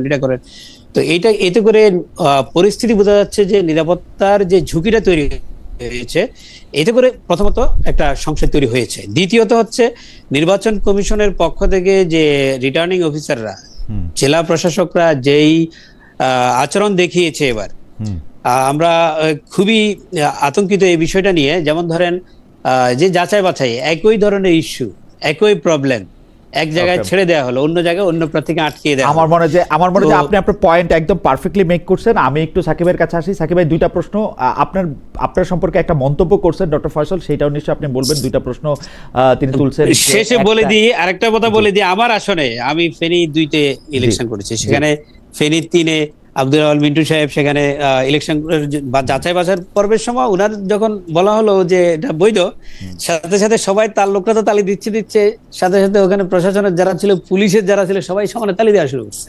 এই ঘটনা এক জায়গায় না, আরো কয়েক জায়গায় কিন্তু ঘটেছে। পুলিশের সবাই তালি, আমি এটা দেখছি ভাইয়া, মানে ঘটনা হইতেছে যে এই পুলিশের একজন সদস্য, তাও তাকে খুব তরুণ সদস্য মনে, তিনি পেছনে দাঁড়াইছিলেন, মানে তিনি তালি দিয়া ফেলছেন, সেইটাতে বোঝা গেল পুরো পুলিশ প্রশাসন তার পক্ষে। এটা আমি মানতে রাজি না। আচ্ছা, এইটা একটা উদাহরণ হিসেবে এটা আমার কাছে মনে হয় যে এটা মানতে রাজি না, এবং তিনি খুবই মানে এরকম কোনো সিগনিফিকেন্ট পুলিশ অফিসারও না। এখন মানে নানা জায়গা থেকে নানা কিছু ব্যাখ্যা করলে এখন হয়তো এরকম হইতে পারতো, আপনি যেরকম একটা ভালো লোক, এরকম হইতে পারতো যে অন্য আপনার প্রতিদ্বন্দ্বীর কোনো ক্ষেত্র আপনি একটু খুশি হইলেন। এখন আমি এটা টেলিভিশনে দেখাইলাম যে উনি তো তার প্রতিদ্বন্দ্বীর ইয়াতে খুশি হয়ে যায়। মানে আমাদের দল কি মনে করে, কি পরিবর্তন হবে সেটা নিয়ে আমরা কিন্তু বিএনপির সাথে আমাদের স্ট্রাগলটা চলবে। যে সরকার পরিচালনায় এই কথাগুলোকে বাস্তবায়ন করেন না করলে আপনাদের সাথে আমাদের পলিটিক্যাল ইউনিটি নাও থাকতে পারে, এটা আমি স্পষ্ট করে নিচ্ছি। ওকে, আচ্ছা, 2 নম্বর হচ্ছে জামাত ইসলামীর সাথে আমরা কেন যাইনি। দেখুন, আমরা একটা গণতান্ত্রিক রাষ্ট্র ব্যবস্থা মানে প্রতিষ্ঠা করার জন্য লড়াই করছি। গণতান্ত্রিক রাষ্ট্র ব্যবস্থা, এটাকে আরো অধিকতর গণতান্ত্রিক করা, মানুষের মধ্যে সুযোগের সমতা থেকে শুরু করে আরো অধিকতর সমতা ভিত্তিক সমাজ গড়ে তোলা, এইটা হচ্ছে আমাদের রাজনৈতিক লক্ষ্য। ফলে ন্যায় বিচার, মানে মানুষের মানবিক মর্যাদা এবং সুযোগের সমতার উচ্চতর রূপ, আরো অধিকতর সমতা ভিত্তিক সমাজ, এইটার জন্য যখন আমি লড়ি, এটার ভিত্তিটা হচ্ছে একটা গণতান্ত্রিক, আরো কন্টিনিউয়াসলি অধিকতর গণতান্ত্রিক ব্যবস্থা, যেখানে আরো অধিকার এবং জবাবদিহির জায়গা সৃষ্টি হবে। সেইটার সাথে ফান্ডামেন্টালি আমরা বলবো জামাত ইসলামী সহ ইসলামী আন্দোলন, খেলাফত মজলিস, তারা একটা ইসলামী রাষ্ট্র অথবা খেলাফত কায়েম করার জন্য ঘোষণা দিয়ে লড়ছে। তাদের ঘোষণাপত্র দেখেন, দুইটার সাথে সব মানে পার্থক্য আছে। মানে আপনি মানে পপুলার সভারেন্টির দল এবং এই খেলাফত প্রতিষ্ঠার দলের মধ্যে কিন্তু পার্থক্যর জায়গাটা পরিষ্কারভাবে আছে। ফলে আমরা যখন গণতান্ত্রিক রাষ্ট্র ব্যবস্থার জন্য লড়ি, তখন আমরা রাজনৈতিক ঐক্যের দিক থেকে এই যারা গণতান্ত্রিক রাষ্ট্র ব্যবস্থার জন্য নিজেদের ঘোষিত অবস্থান আছে, তাদের সাথেই ন্যূনতম ঐক্যের জায়গাটাকে বিবেচনা আমার দুইটা স্পেসিফিক প্রশ্ন আছে। একটু দ্রুত শেষ করেন। আমার দুইটা স্পেসিফিক প্রশ্ন। আপনি যেটা বলেছেন যে জামাত ইসলামী সহ ইসলামী আন্দোলন কিংবা খেলাফত মজলিস সহ আমরা যে 63টি রাজনৈতিক দল নির্বাচন বর্জন করেছিলাম, তারা কিন্তু যারা আমরা পেরেছি যুগপৎ ধারায় করেছি, যারা যুগপৎ ধারায় আসতে পারেনি তারা কিন্তু যার যার অবস্থান থেকে করেছে। জামাত আন্দোলন করেছে, অন্যরা আন্দোলন করেছে, লক্ষ্য ছিল শেখ হাসিনার ফ্যাসিস্ট সরকারের পতন। সেই যে ন্যূনতম আবার একটা বন্ডেজ আছে, সেটা হচ্ছে ফ্যাসিবাদের পতন ঘটিয়ে গণতন্ত্রের পথে হাঁটা। তার জন্য কিন্তু আমরা এই যে ন্যূনতম জাতীয় ঐক্যমত্যের ভিত্তিতে যে আমরা জুলাই জাতীয় সনদ তৈরি করা, সংস্কারের ব্যাপারে ঐক্যমত্য, এগুলোতে আমরা গিয়েছি। কিন্তু এই সংস্কারের প্রক্রিয়ার মধ্য দিয়ে পলিটিক্যাল পার্টি হিসেবে আমাদের যে গণতান্ত্রিক ব্যবস্থার লক্ষ্য আর জামাত কিংবা খেলাফত মজলিস যে রাজনৈতিক লক্ষ্য, বিএনপির রাজনৈতিক লক্ষ্য, এর মধ্যে আমরা মনে করি যে বিএনপির রাজনৈতিক লক্ষ্যের মধ্যে যেহেতু গণতান্ত্রিক রাষ্ট্র প্রতিষ্ঠার জায়গা আছে, সেটা তারা কতটা মানবে আর মানবে না সেই প্রশ্ন পরীক্ষা দিতে হবে। কিন্তু সেই জায়গাটাতে আমরা তাদের সাথে অধিকতর নৈকট্য বোধ করেছি এই জায়গাতে। কিন্তু ব্রডার ক্ষেত্রে ন্যূনতম জাতীয় ঐক্যমত্যের কথা গণসংহতি বারবার বলে যাচ্ছে যে এই উত্তরণ পর্বে এমনকি জামাত সহ পুরো আমরা যারা ফ্যাসিবাদ বিরোধী লড়াই করেছি, আমরা যারা এই জুলাই সনদ তৈরির ওই কি বলে প্রক্রিয়ার মধ্যে ছি, আমাদের প্রত্যেকের একটা ন্যূনতম ঐক্যমত্য বজায় রাখা দরকার রুলস অফ দ্য গেম ঠিক করার ক্ষেত্রে। আর রুলস অফ দ্য গেম ঠিক করার ক্ষেত্রে আপনি যে প্রসঙ্গগুলি তুলেছেন, সেই প্রসঙ্গগুলি নিয়ে আপনার সাথে আমার একটা প্রশ্ন আছে, সেই প্রশ্নটা আমি একটু করে রাখতে চাই। তার আগে তন্ময় AST 5691 তিনি বলেছেন যে নেগেটিভ কমেন্ট করার জন্য উপস্থাপক সবচেয়ে বেশি দায়ী, কারণ তিনি সবসময় শুধু নেগেটিভ কমেন্টগুলি পড়েন। হ্যাঁ, আমি নেগেটিভ কমেন্ট যারা করেন তাদের সাথে এঙ্গেজ হতে চাই। ভালো কমেন্ট যারা করেন, আমি অনেক ভালো সাংবাদিক বা অনুষ্ঠানটা অনেক ভালো হচ্ছে, সেইগুলি কমেন্ট পড়া না পড়া আমার কাছে একরকমই মনে হয়। একজন যেমন এটা বলতেছেন যে আমি আপনাকে জামাতের ইসলাম জামাতের এজেন্ট মনে হয় এবং কোন আসন থেকে নির্বাচন করবেন। যাকে এই প্রশ্নটার আলোকে একটু প্রশ্ন করি সাকিব আপনার কাছে, আপনি গণতান্ত্রিক রাষ্ট্র ব্যবস্থার লক্ষ্য ন্যায় বিচার, মানবিক মর্যাদা, সামাজিক সাম্য, অধিকার ইত্যাদির প্রশ্নে আপনার কাছে মনে হয়েছে যে জামাতি ইসলামের লক্ষ্যটা আলাদা, তাদের লক্ষ্য গণতন্ত্র না, অথচ আপনি যে দলটির সাথে যুগপৎ সঙ্গী হিসেবে যাদের সাথে আন্দোলন করতেছেন তাদের দলের মধ্যে আমি কখনো গণতন্ত্র দেখি নাই, আমি বরং জামাতি ইসলামের মধ্যে এর চেয়ে বেশি গণতন্ত্র দেখছি। 2 নম্বর কথা হচ্ছে জামাতি ইসলামী কখনো বলছে কিনা যে সে খেলাফতের পথে হাঁটতে চায়, এরকম আমি আসলে কখনো দেখি নাই। আপনি আমাকে এইটাও একটু জানাতে পারেন যে জামাত ইসলামী আসলে কখনো বলছে কিনা যে সে খেলাফত করতে চায়, সে গণতন্ত্র আর চায় না, সেই গণতান্ত্রিকভাবে নির্বাচিত হয়ে সে অন্য রকম একটা রাষ্ট্র ব্যবস্থা পরিচালিত করতে চায়? আমি এরকমটাও আসলে কখনো দেখি নাই। অন্যদিকে হচ্ছে যে আপনি বলতেছেন যে এইসব দলের মধ্যে বা যেসব জোটের মধ্যে যায়, যেই জোটসঙ্গীদের মধ্যে যাদের মধ্যে আপনি এই ধরনের লক্ষণ দেখতে পাচ্ছেন, তাদের সাথে আসলে আপনি না চলাটাকেই আপনি সঙ্গত মনে করতেছেন, এটা একটা কাজ। কিন্তু আমরা কিন্তু এই যে বিএনপির আপনি যাদেরকে জোট সঙ্গী বলছেন, তাদের মধ্যেও এরকম অনেক দল আছে যারা আলটিমেটলি একটা ইসলামিক শাসন, একটা খেলাফতের শাসন ওরকম করতে চান, পৌঁছাতে চান। এগুলিকে আপনি আসলে কীভাবে ব্যাখ্যা করবেন? মানে আপনি জামাতের সঙ্গে যান নাই, তার কারণ হচ্ছে জামাতকে আপনার পছন্দ না, সোজা হিসাব, এবং এটা আপনি বলতেও রেডি না। আপনি বিএনপি আর জামায়াতকে যে জায়গা থেকে আলাদা করতেছেন, সেই জায়গা থেকে আপনি অনেক কষ্ট করে আলাদা করতে হইতেছে কিনা, সেটা হচ্ছে আমাদের প্রশ্ন। না দেখুন, মানে জামাত ইসলামের সাথে কিন্তু আমি বলেছি তারা ডাইরেক্টলি খেলাফতের কথা, আমি খেলাফতে মজলিস খেলাফতের কথা বলেছে। জামাত ইসলামের ক্ষেত্রে ইসলামী রাষ্ট্রের কথা বলা আছে, তারা শরিয়া আইন চালু করার প্রশ্ন আছে। সুতরাং সেই জায়গাটাতে তাদের সাথে আমাদের যেমন পার্থক্য, গণতান্ত্রিক রাষ্ট্র ব্যবস্থা আর মানে এই দুটো একসাথে আমরা মনে করি না যে এটা সঙ্গতিপূর্ণ। যা আমরা মানে প্রত্যেক ধর্ম গোষ্ঠীর যে ধর্মীয় স্বাধীনতা, সেটার প্রশ্নে আমরা ভীষণ রকম শ্রদ্ধাশীল এবং সেটা রক্ষা করা রাষ্ট্রের কর্তব্য মনে করি। কিন্তু রাষ্ট্র গণতান্ত্রিক হবে, এই জায়গাটাতে দাঁড়াতে হবে। রাষ্ট্র কোনো নির্দিষ্ট ধর্মের মানে ভিত্তিতে পরিচালিত হবে না, এই জায়গাটা আমাদের পরিষ্কার পলিটিক্যাল স্ট্যান্ড। আচ্ছা, আমি যে জায়গাটা ফিরতে চাই, এটার সাথে আর্থসামাজিক পার্থক্য রয়েছে। এখন ধরুন, এটা ঠিক আছে যে আপনি যে প্রশ্নটা তুলেছেন, বিএনপির সাথে মূলত গণতন্ত্র মঞ্চের যখন আমাদের আন্ডারস্ট্যান্ডিং হয়েছে, তখন বিএনপির সাথে আন্ডারস্ট্যান্ডিংটা প্রধানত হয়েছে, এবং এই আন্ডারস্ট্যান্ডিংটা বিএনপির সাথে মানে ক্রিয়াশীল অন্যান্য যে দল, তারাও যুগপৎ আন্দোলনে তাদের সাথে আন্ডারস্ট্যান্ডিং এর ভিত্তিতে যুক্ত হয়েছে। কিন্তু আমরা বিএনপির সাথে ইন্ডিপেন্ডেন্টলি, যেমন বিএনপির আগে 20 দল ছিল, সেই 20 দলের কাঠামোর সাথে কিন্তু আমরা আন্ডারস্ট্যান্ডিং এ যাইনি। আমরা শুধুমাত্র বিএনপি যখন 20 দল ভেঙে দিয়েছে মানে 20 দল যখন বাস্তবত মানে আলাদা হয়ে গেছে, যার যার দলগত অথবা জোটগত ভাবে, বিএনপি এককভাবে লড়াই করেছিল, তখনই আমরা তাদের সাথে একটা আন্ডারস্ট্যান্ডিং এ পৌঁছেছি। সেই আন্ডারস্ট্যান্ডিংটা ন্যাশনাল ইন্টারেস্টে আমরা এখনো বহাল রেখেছি। এর মধ্যে বিএনপির সাথে অনেক দলগুলো আছে, প্রত্যেক দলের সাথে আসলে তাদের কর্মসূচি, চিন্তা, এগুলো নিয়ে নিশ্চয়ই আমাদের মানে আরো খোঁজ নেওয়ার জায়গা নিশ্চয়ই আছে, এবং সেই ক্ষেত্রে কোনো ল্যাপস থাকলে সেটা নিয়ে আমরা নিশ্চয়ই আমাদের পরবর্তীতে এই জায়গাটা করব। এখন আমি যে জায়গাটা বলতে চাচ্ছি যে মেজর ফোর্স হিসাবে জামাত এবং ইসলামী আন্দোলন, খেলাফতে মজলিস, এমনকি এনসিপি 11 দল, আমি সবগুলোর নাম বললাম না, তারা বাংলাদেশে গুরুত্বপূর্ণ রাজনৈতিক শক্তি এবং গণতান্ত্রিক প্রক্রিয়ার মধ্যে যদি তারা থাকেন, তাদের সাথে পার্থক্য সত্ত্বেও কিন্তু ওই গণতান্ত্রিক ব্যবস্থাগত ঐক্য আমরা বজায় রাখার ক্ষেত্রে আগ্রহী, সেটা আমি ন্যূনতম জাতীয় ঐক্যমতের ক্ষেত্রে বলেছি। কিন্তু গণতান্ত্রিক ব্যবস্থার বাইরে তাদের যে ম্যানিফেস্টোগত লক্ষ্য, সেই লক্ষ্য তারা পালন করতে গেলে আর্থসামাজিক এবং রাষ্ট্র ব্যবস্থা কিংবা রাজনৈতিক ব্যবস্থাগত জায়গায় আমাদের তাদের সাথে অনেকগুলো পার্থক্য তৈরি হচ্ছে। এই পার্থক্য তো থাকবেই, লড়াইটাও চলবে। আমরা মনে করি যে একমাত্র গণতান্ত্রিক রাষ্ট্র সত্যিকার ইনসাফ কায়েম করতে পারে। ফলে সেই যে ইনসাফের ধারণা সম্পর্কে আমরা কিন্তু গণতান্ত্রিক রাষ্ট্র হইলেও সাংঘাতিক রকম বেইনসাফি কার্যক্রম করতে দেখি। আমি এখন যে দেশটাতে সেটা করছে, হ্যাঁ, মানে গণতান্ত্রিক রাষ্ট্রের বেইনসাফ আরো অনেক বড় বড় বেইনসাফ। আমি যে রাষ্ট্রের মধ্যে বসে রয়েছি, যে রাষ্ট্র বসে রয়েছে, সে আমেরিকা গণতান্ত্রিক আরেকজনকে তুলে নিয়ে আসতেছে, আরেকটা দেশের প্রেসিডেন্টকে তুলে নিয়ে আসছে, এবং খোদ এইটা গণতন্ত্র কিনা, খোদ ইসরায়েলের মধ্যে সাংঘাতিক গণতন্ত্র, সেটা তো আমরা প্রশ্ন তুলতে পারি। খোদ ইসরায়েলের মধ্যে গণতন্ত্র আছে। এবং ফলে গণতান্ত্রিক রাষ্ট্র সম্পর্কিত যে প্রচলিত ধারণাগুলো, কি চর্চাগুলো আছে, সেটাকে একমাত্র আমি গণতন্ত্র বলছি না। আমরা গণতান্ত্রিক রাষ্ট্র বলে যে কিছু প্রস্তাব করছি, সেই প্রস্তাবের জায়গাতে আপনি অন্য রাষ্ট্রের প্রেসিডেন্ট তুলে নিয়ে আসা, অথবা নিজের দেশে ভোট চালু রেখে অন্য জায়গায় গণহত্যা চালানো প্যালেস্টাইনে, এগুলো কোনোটাই আসলে যে গণতন্ত্রের সাথে যায় না। এই জায়গাগুলো আমাদের পরিষ্কার করে আজকে দিনে আনা দরকার, যে গণতন্ত্র বলতেও আমরা কি বোঝাচ্ছি। সেই জন্য আমরা কিন্তু বলি মুক্তিকামী সামাজিক গণতন্ত্র। ফলে আমাদের গণতন্ত্রের কোয়ালিফিকেশন আছে, এই কোয়ালিফিকেশন ছাড়া গণতন্ত্র হয় না।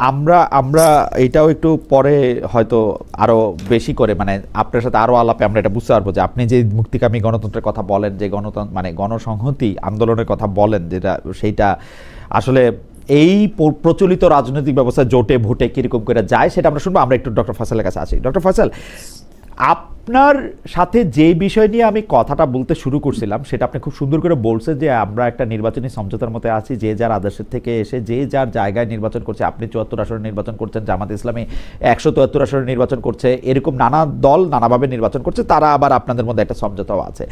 এখন এই সমঝোতার প্রক্রিয়াটা তো চলমান, আপনি নিজেরাই বলতেছেন যেগুলি কমন জায়গা সেই কমন জায়গাগুলি নিয়ে আমরা আগাইতেছি, আনকমন জায়গাগুলির দূরত্ব কেমনে কমানো যায় সেগুলি তো আসলে আলোচনা করে ঠিক করা দরকার।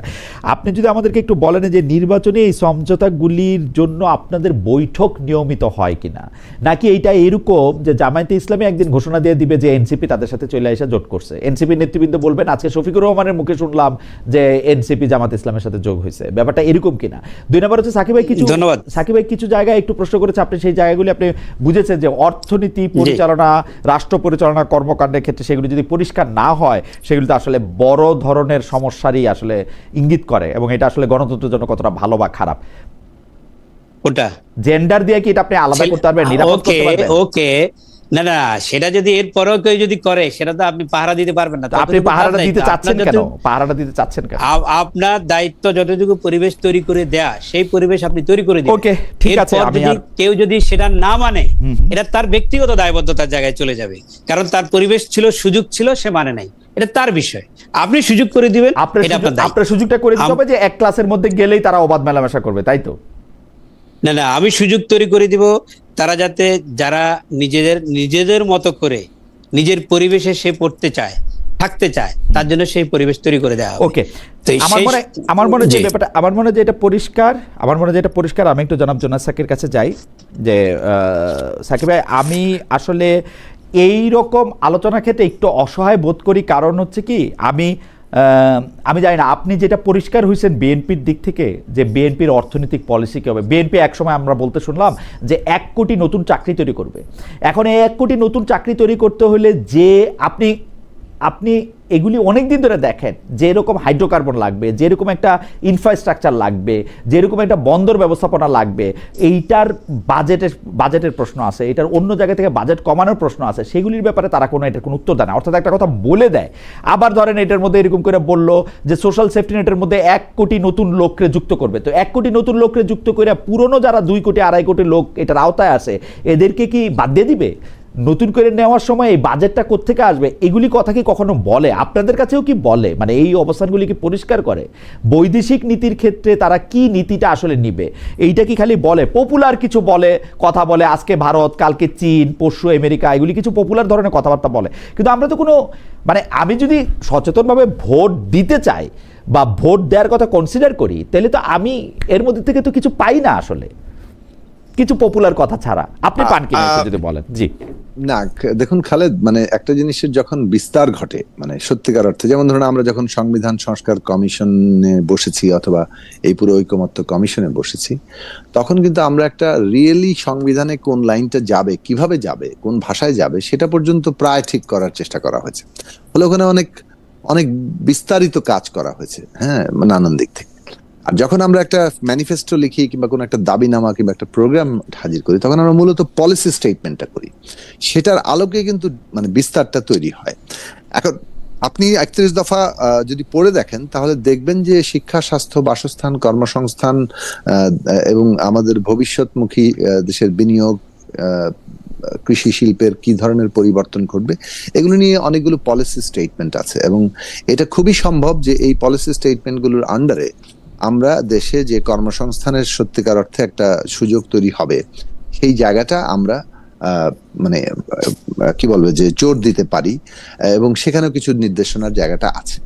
যেমন ধরুন আমি একটা আর্গু করি যে 12 ক্লাস পর্যন্ত আমরা যদি শিক্ষাটা আমাদের রাষ্ট্রের খাতে আনি, সেখানে যদি আমরা একটা মানসম্পন্ন শিক্ষা দিতে পারি, মানে কোয়ালিটি এডুকেশন, খালি বিস্তার নয়, কোয়ালিটি এডুকেশন। বিস্তারও প্রয়োজন, বিস্তার তো প্রয়োজনই, বিস্তারের সাথে সাথে মান, দুটো একটা জিনিস নেই, এবং সেটা নিশ্চিত করতে গেলে আমাদের শিক্ষকের মানের প্রশ্ন আসবে, তাদের স্বাচ্ছন্দ্য জীবন যাপনের প্রশ্ন আসবে, পুরো স্কুল, বিল্ডিং, ল্যাবরেটরি, সমস্ত অবকাঠামোগত বিষয়গুলো আসবে। এবং এই জায়গাটা যদি আমরা করি, আমরা যদি ঠিকমতো তাদের ল্যাঙ্গুয়েজের যে স্কিল কিংবা বলতে পারেন যে মানে ওই অ্যাক্সেসটা ডেভেলপ করতে পারে, তাহলে আমরা বাংলাদেশে এই দেশের অভ্যন্তরে, বিশ্ববাজারে, মানে আমরা কিভাবে আসলে দ্রুততম সময়ে কর্মসংস্থানের উপযোগী মানুষ তৈরি করতে পারি, এবং আমরা আমাদের আয়ও বর্ধন করতে পারি। এটা শুধু আমি ইকোনমিক টার্মসে বললাম, এটা শুধু ইকোনমিক টার্মসের প্রশ্ন না, শিক্ষা প্রধানত একটা মানবিক এবং আমাদের সৃজনশীল মননশীল চিন্তার বিকাশের প্রশ্ন বটে। তো এখন ধরেন এইসব ডিটেইল খাতা আপনি জিজ্ঞেস করলে আমি বলতে পারবো যে কোথায় আমরা কি যাচ্ছি। আমরা কিন্তু এইসব পলিসিকে ইমপ্লিমেন্ট করার জন্য যা চাপ সৃষ্টির জন্য যাচ্ছি। আমাদের দল এখন চাপই সৃষ্টি করতে পারে, এখনই ক্ষমতায় যে এটার বদল ঘটানোর মতো শক্তি আমরা এখন অর্জন করিনি। যদি আমরা দেখি যে এটা ফেল করবে, এটা আর পারছি না আমরা, তখন আমরা আমাদের সংগ্রামের পথে, মানে আমরা অর্থাৎ ওই গভর্নমেন্টের কাঠামোর মধ্যে আর কিংবা সংসদের কাঠামোতে আমরা কেবল থাকবো না, আমরা আমাদের জায়গা মতো জায়গায় যেখানে আমরা লড়াইয়ের মধ্যে থেকে উঠে এসেছি সেই ধারাতে থাকবো। তার মানে এই না যে এই সংসদে গেলে আবার রাজপথটা বন্ধ হয়ে যাবে। দুটো পথে আমরা স্যামালটেনিয়াসলি চলবো। মৌলানা ভাসানী সেই রাজনৈতিক চর্চা বহু আগেই করে গেছেন। আমি একটু ফেরি খালেদ এই জায়গাটাতে, যে আমি যে একটা সেকেন্ড, আপনি যদি একটু বিরতি দিছে কথাটা শেষ করছেন সেজন্য একটু ফিরি। আমি একটু 2-3টা দর্শকের মতামত পড়তে চাই। একজন রার ওয়াজ 1860, উনি বলছেন ইসলাম নিয়ে এত চুলকানি কেন, তোমার পেমেন্ট কি ডলারে দেয় নাকি টাকায় দেয়? Thank you. আমার পেমেন্ট ডলারে হয় ভাই, এইখানে চাকরি করি যেহেতু। মুভিজ ইন্সপিরেশন 2263, 4 খলিফার পুরা নাম বলতে পারবেন খালেদ ভাই?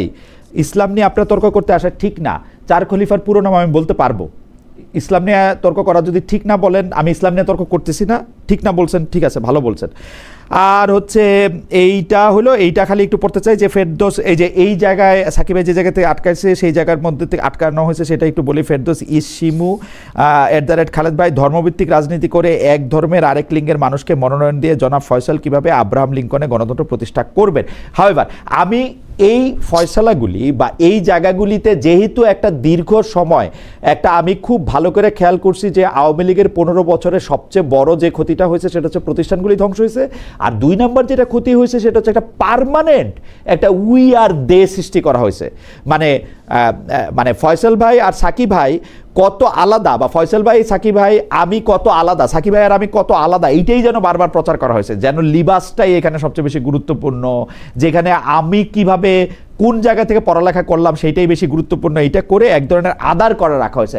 ওই জায়গাটা থেকেও যদি সাকিব ভাই একটু বলেন যে আমরা নতুন রাজনীতিতে এটাকে একসাথে দেখতে পারবো কিনা, নাকি এইখানে আবার আদাররা অনেক বেশি শক্তিশালী হয়ে আরেকজনকে আবার একটা আদার করবে, অর্থাৎ এখানে এই যে যেমন আমাকে মানে যেগুলি বলতে, মানে আমি এখান থেকে শুরু করতে চাই যে আপনি যদি এখন বলেন যে ধর্ম বিষয়ে কি না জেনে আপনি ধর্ম বিষয়ে আপনি কথাবার্তা বলার কে, কোন বিষয়ে জেনে এসে কথা বলতে হবে, এই যদি হয় মানে ভিত্তি, তাহলে গণতন্ত্র সেটা স্বীকার করে না। তাহলে তো রাজনীতি বিষয়ে ভোট দিতে হলে শুধু রাষ্ট্রবিজ্ঞানের অধ্যাপকদের ভোট দেওয়া উচিত, শুধু রাষ্ট্রবিজ্ঞানের অথবা আপনাকে শুধু রাষ্ট্রবিজ্ঞানের না, যথেষ্ট পরীক্ষা নিরীক্ষা করে রাষ্ট্রবিজ্ঞানী হিসেবে আপনি সার্টিফাইড কিনা সেটাও দেখতে হবে আর কি। এই আমাদের দেশের ডিগ্রি হলে হবে না। তো এখন ধরেন, কারণ এখানে ডিগ্রির মানে মান আমরা জানি, সেই অর্থে বললাম আর কি। তো জিনিসটা যেটা হচ্ছে যে আমার মনে হয় যে গণতান্ত্রিক ব্যবস্থা ওইটাই স্বীকার করে যে আপনি যে আপনার চিন্তা এবং আপনার মতের স্বাধীনতা আছে এবং আপনি সেটা প্রয়োগ করতে পারবেন, এবং আপনাকে একজন ইন্ডিভিজুয়াল হিসেবে সেই অধিকারটা দেওয়া হচ্ছে। ব্যক্তির সেই অধিকার এবং মর্যাদার প্রশ্নটাই গণতান্ত্রিক ব্যবস্থার ভিত্তি। এখন সেই জায়গা থেকে ধর্ম বিষয়েও আমরা মানে আমাদের কথা বলার অধিকার আছে। হয়তো আমি কম জানতে পারি, আমার জানা ব্যাখ্যা ভুল হতে পারে। এমনকি ডক্টর ফয়সাল যদি ধর্ম বিষয়ে আমার চাইতে বেশি জেনেও থাকেন, তার মতের সাথে কিন্তু আরেকজন একমত নাও হতে পারেন, এবং তাদের এই বিভিন্ন মানে ধর্মীয় পণ্ডিতদের মধ্যেই বড় রকমের তর্ক আছে, এবং একে অপরকে প্রায় মানে বর্ডার লাইনে ফেলে দেওয়ার মতো মানে ব্যাপারগুলো আমরা রায়গুলো দেখেছি। তো সেই দিক থেকে আমাদের বক্তব্য হচ্ছে যে এই যে গণতান্ত্রিক ব্যবস্থা মানে এই তর্কটা জারি রাখতে পারা। এখন ধরুন উনি বললেন যে কি যেন অবাধ মেলামেশা, আমরা মনে করি যে নারী এবং পুরুষ তার মানে আত্মমর্যাদা বোধ এবং তার নিরাপত্তা দুটোই এমন জায়গায় থাকবে যে তারা আসলে মানে অবাধেই মিলতে পারবে উইদাউট মানে নিজের উপর তার মানে যাকে বলে নিজেদের সীমা কতটুকু তার কনসেন্ট অনুযায়ী সেই জায়গাটা নিশ্চিত রেখে। তো এই যে ধরুন ধারণাগত জায়গা, আমি মানুষকে মনে করি যে মানুষ নিজের উপর নিয়ন্ত্রণ প্রতিষ্ঠা করে, মানুষের উপর ভরসা রাখি, সেই রকম সমাজটার দিকে আমরা মানুষের বিকাশের জায়গাতে আমরা যেতে চাই, যে মানুষ ওই জায়গায় পৌঁছাবেন। তাহলে তো ধরুন আমি যদি মনে করি যে না আমরা আসলে পৌঁছাতে পারবো না, এমন একটা অবাধ মেলামেশা আমাকে যে কোনো ধরনের মানে ইয়ের মধ্যে ফেলে দেবে, ফলে রেস্ট্রিকশন হচ্ছে আমার ইয়ের জায়গা, সেইটা আসলে বাস্তবত মানে আরেক ধরনের জেলখানাও তৈরি করতে পারে আর কি, মানে সমাজের মধ্যে। তো সেই চিন্তাগত পার্থক্যটা আছে। আমি উইথ ডিউ রেসপেক্ট আমি বলছি যে পার্থক্যের জায়গাটা আছে, এবং সেই পার্থক্য নিয়ে আমাদের মধ্যে কিন্তু টেনশন, লড়াই থাকবে। কিন্তু সাকিব ভাই, এইটা কি আপনার কাছে মনে হয় না বাংলাদেশ 90% মুসলমানের দেশ, সেই 90% মুসলমানের দেশের মধ্যে যদি মানে মেজরিটি যদি এইরকম একটা সমাজ ব্যবস্থায় স্বাচ্ছন্দ্য অনুভব করেন, যদি তারা মনে করেন যে এইটা আমরা পশ্চিম আমাদের উপরে যে কথার কথা, এটা কিন্তু আমার উপরে পশ্চিম চাপায় নাই, যাই হোক তর্কের খাতিরে আমি এটা বলতেছি যে পশ্চিমা যে শিক্ষা ব্যবস্থা বা যে কো এডুকেশন আমরা এটা আপ্ত করছি, এটাতে এমন নাও হইতে পারে যে আমরা একটা ইসলামী ব্যবস্থায় এর চেয়ে বড় অধিকতর সামাজিক কল্যাণ আমরা নিশ্চিত করতে পারবো, এটা গণতান্ত্রিকভাবে মানুষ মনে করলো, তাইলে আমরা এটাকে কেন আগে থেকেই বাধা দিব বা উড়াই দিব বা এটাকে ঠিক করলো? আমাদের দেশের মানুষ যদি এটা মনে করে, মানে বাধা দিচ্ছি কোথায়? হ্যাঁ, একটা ব্যবস্থা করুন পশ্চিমা ব্যবস্থা। আমরা যে বারবার ওনাদেরকে প্রশ্ন করতেছি, আমি করতেছি, আপনি প্রশ্ন করতে, আমার প্রশ্নটা আমাকে করতে দেন। আমি বলছি ডক্টর ফয়সাল একটু আগে উল্লেখ করলেন হযরত উমর রাদিয়াল্লাহু আনহু তাআলার আমলে এই মসজিদে গিয়ে একজন নারী প্রশ্ন করতে পারছেন, তা আমার এখানে পারছেন না কেন? মানে সেই জায়গাটা কোন পরিক্রমার মধ্যে দিয়ে আবার আমরা এত বছর পরে এসে সেগুলো আবার হারিয়ে ফেলছি? সেই প্রশ্নটা কি পশ্চিমারা এসে আমাদেরকে বলে দিয়েছে, নাকি আসলে আমাদের কোনো না এখানকার ধর্মীয় রাজনৈতিক চর্চা অথবা ধর্মীয় ব্যাখ্যাগুলোর মধ্যেই এমন বয়ান উপস্থিত হয়েছে যেগুলো অনেকগুলো এগুলো মানে একইভাবে মেলে না? ওনার বয়ান, এই উদাহরণ যদি সবাই মেনে নিতেন তাহলে তো এটা খুবই চর্চার বিষয় হতো। নিশ্চয়ই এখানে কোনো না কোনো বিরোধের জায়গা আছে। ফলে এই যে প্রশ্নটা, অর্থাৎ আমরা খুব সহজে এগুলো আরোপ করি। হ্যাঁ, সাধারণভাবে একটা ঔপনিবেশিক সমাজের মধ্য দিয়ে, আধিপত্যের মধ্যে দিয়ে আমরা যেহেতু গিয়েছি, আমাদের অনেক ঔপনিবেশিক আধিপত্যের ফলে আমাদের যে নিজস্ব মানে চিন্তার বিকাশের যে ধারাটা তৈরি হওয়ার কথা ছিল সেটা অনেক ক্ষেত্রে ঘটে নাই। আমরা অনেক বেশি মানসিক দিক থেকে দাসত্বের জায়গায় গিয়েছি। সেইটা একটা সচেতনভাবে মানে ক্রিটিক্যালি দেখা, নিজেদের পজিশন তৈরি করা, নিজেদের সেইটা খুব জরুরি প্রয়োজন। কিন্তু আমি এই জায়গায় আজকের এই ছোট পরিসরে আলোচনা ওখানে যেতে পারবো না। আমরা যে জায়গাটায় দাঁড়াতে চাইছি যে মানুষের যে মানে আত্মশক্তির বিকাশ এবং তার বুদ্ধিবৃত্তিক তার মানে বিকাশ এবং তার ভেতর থেকে তার যে মর্যাদাবোধ এবং তার আত্মনিয়ন্ত্রণ, এই জায়গাগুলোর উপরে আমরা ভরসা রাখি। ফলে ব্যক্তির ওই বিকাশের জায়গাগুলো উপযোগী মানে ব্যবস্থা তৈরি করাটা হচ্ছে রাষ্ট্রের কর্তব্য। রাষ্ট্র কেন একটা নির্দিষ্ট ধর্মভিত্তিক জায়গায় দাঁড়াবে না? আপনি আন্ডার দি গডের কথা যখন তোলেন, তখন সেখানে যখন ক্রিশ্চিয়ানিটির মধ্যে আপনি থাকছেন, হিন্দুইজমের মধ্যে থাকছেন, বুদ্ধিজমের মধ্যে থাকছেন, অন্যান্য আরো অনেক ধর্ম আছে এবং ইসলাম, আপনি তাহলে কোনো একটা নির্দিষ্ট ধর্মের জায়গাতে যখন যান তখন ওইটা গণতান্ত্রিক ভাবে অন্যান্য ধর্মগুলোকে খাটো করে। এখন সেই খাটো করার জায়গাটা রাষ্ট্র করবে না, তার মানে আমি মানে ধর্মের মর্যাদা কোনোভাবে খর্বিত হচ্ছে না, কিন্তু রাষ্ট্রের কাজ হবে প্রত্যেক ধর্মের মর্যাদা সমুন্নত রাখা। এই জায়গাটাকে গ্রহণ করা একটা ডেমোক্রেটিক স্টেটের ফান্ডামেন্টাল জায়গা আমরা মনে করি। এবং এই ক্ষেত্রে আমি যেটা আবারও বলেছি যে সকল প্রাণের প্রতি আপনি যদি তাদের হক আদায় করতে চান, সব প্রাণের, কিন্তু ওইটাতে আপনি খালি মুসলমান খুঁজে বেড়ালে হবে না। মানে প্রথমত মানুষের মধ্যে সকল মানুষ অর্থাৎ সকল প্রাণ, এমনি দেশের পশু পাখি কীট পতঙ্গ সমস্ত প্রাণের যদি আপনি হক আদায় করতে চান, যেহেতু এটা আমার বিশ্বাস মতে আল্লাহ এই প্রত্যেকের মানে সৃষ্টিকর্তা এই প্রত্যেকের হক আদায় করছেন, তাহলে রাষ্ট্র হিসেবে সে কিন্তু সেই হক আদায়ের জায়গায় যেতে হবে। এবং সেই যে ন্যায্যতা, ইকুইটি প্রতিষ্ঠা করা, এটা যদি রাষ্ট্রের দায়িত্ব হয়, ইনসাফ ওইখানেই তৈরি হয়। ফলে রাষ্ট্রকে কিন্তু সেইখানে কোন নির্দিষ্ট ধর্ম, আমার মনে হয় সাকিব ভাই আপনার বক্তব্য একদম পরিষ্কার।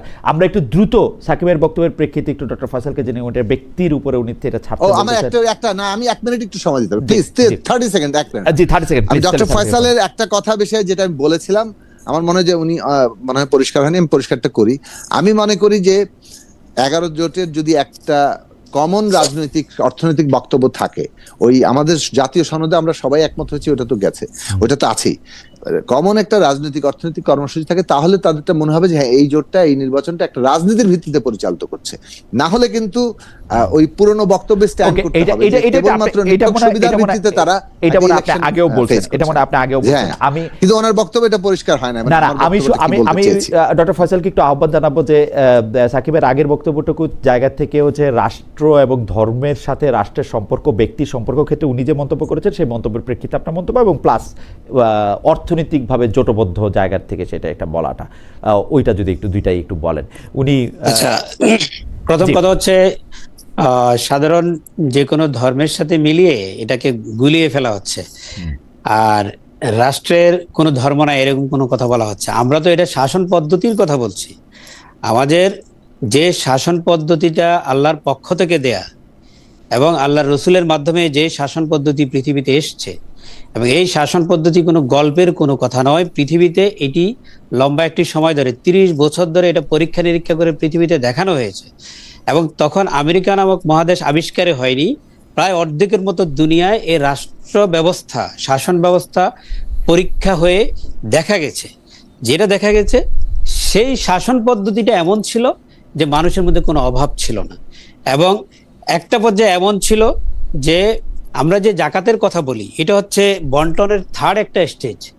এবং তার আগে আমরা যে কথাগুলো বলি যে ন্যূনতম বেতনের যে অবস্থা হবে, ন্যূনতম মজুরি, এটা ফিক্সড করে রেখে দেওয়া হবে না। আমরা ফিতরার কথা বলি, এই বছরের ফিতরা যা আগামী বছরের ফিতরা চেঞ্জ হয়ে যায় কেন? বাজারের যা অবস্থা, বাজারের অবস্থার উপর নির্ভর করে আপনার মজুরি বা বেতন কাঠামো তৈরি হবে এবং সে অনুযায়ী রাষ্ট্র পরিচালিত হবে। এবং তার আলোকে যদি হয় তখন স্বাভাবিকভাবে মানুষের অভাব থাকে না। তারপরও যদি কারো কোনো প্রয়োজন হয়, প্রথমত প্রতিবেশীকে দায়িত্ব দেওয়া হয়েছে, আত্মীয় স্বজনকে দায়িত্ব দেওয়া হয়েছে। তারা যদি না করে, এই মোটিভেশন চলার পরও না করে, তারা গুনাহগার হবে।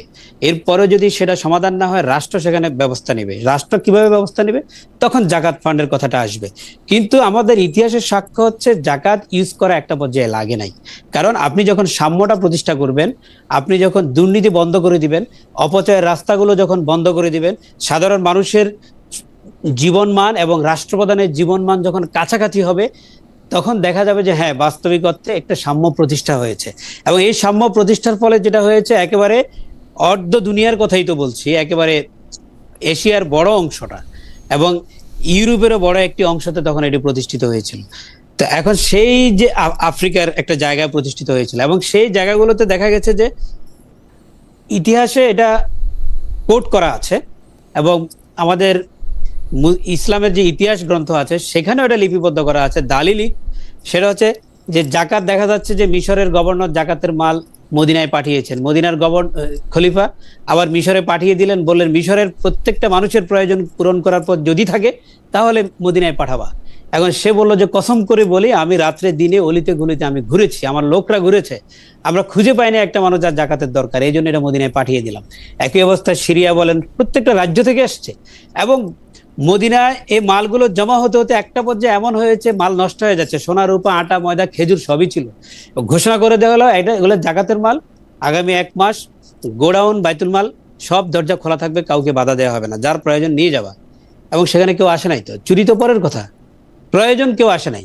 একই অবস্থা আপনি বিচার অঙ্গনে দেখেন, খলিফা আবু বকরের সময় ওমর রাদিয়াল্লাহু তাআলা ছিলেন বিচারিক প্যানেলের প্রধান। আমরা বর্তমান সময়ের কথা বলি, প্রধান বিচারপতি। 1 বছর পর তিনি এসে বললেন যে আমার তো কোনো কাজ নেই। তখন তাকে বলা হলো যে কেন আপনার কাজ না? বলে আমার কাছে মানুষ বিচার নিয়ে আসে না। বলা হলো আপনাকে কি মানুষ ভয় পায়, ভয়ে বিচারের জন্য আসে না? তখন তিনি বললেন না, আমার মনে হয় সেটা না। উনি যে কথাটি বলেছিলেন আজকে বহু জায়গায় রাষ্ট্রবিজ্ঞানে, আমার মনে হয় জনাব জুনায়েদ স্যারকে একটা স্পেসিফিক প্রশ্ন করছিলেন যে খলিফা ওমরের সময় যে প্রশ্নটি একজন নারী করেছিলেন, সেই প্রশ্নটি একজন নারী মসজিদে করতে পারছেন না, যে এইটার কারণটা কি আসলে? আমাদের যে এই যে উপনিবেশিক বিশাল একটি শাসন ব্যবস্থা আমাদের উপরে প্রায় 200 বছর চাপিয়ে দেওয়া হয়েছিল, এবং এর পরবর্তীতে অবস্থা এমন হয়েছিল। এখন যারা এটার ব্যতিক্রম কথা বলেন, কোন জায়গায় সবাই এক জায়গায় একমত যে সিকিউরিটি ইস্যু, নারীদের নিরাপত্তা নিশ্চিত যদি করা না যায়, এইটার মধ্য দিয়ে যদি কোনো নতুন কোনো সমস্যা তৈরি হয়, তাহলে সেক্ষেত্রে মানলাম 90% মুসলমানের দেশে এত লোক চোর কেন? হ্যাঁ, সেটা বলতে পারেন, সেটা তো সিকিউরিটির ইস্যু না। আমরা নিজেদেরকে পরিচয় দিচ্ছি আমরা 90% মুসলমানের দেশের লোক।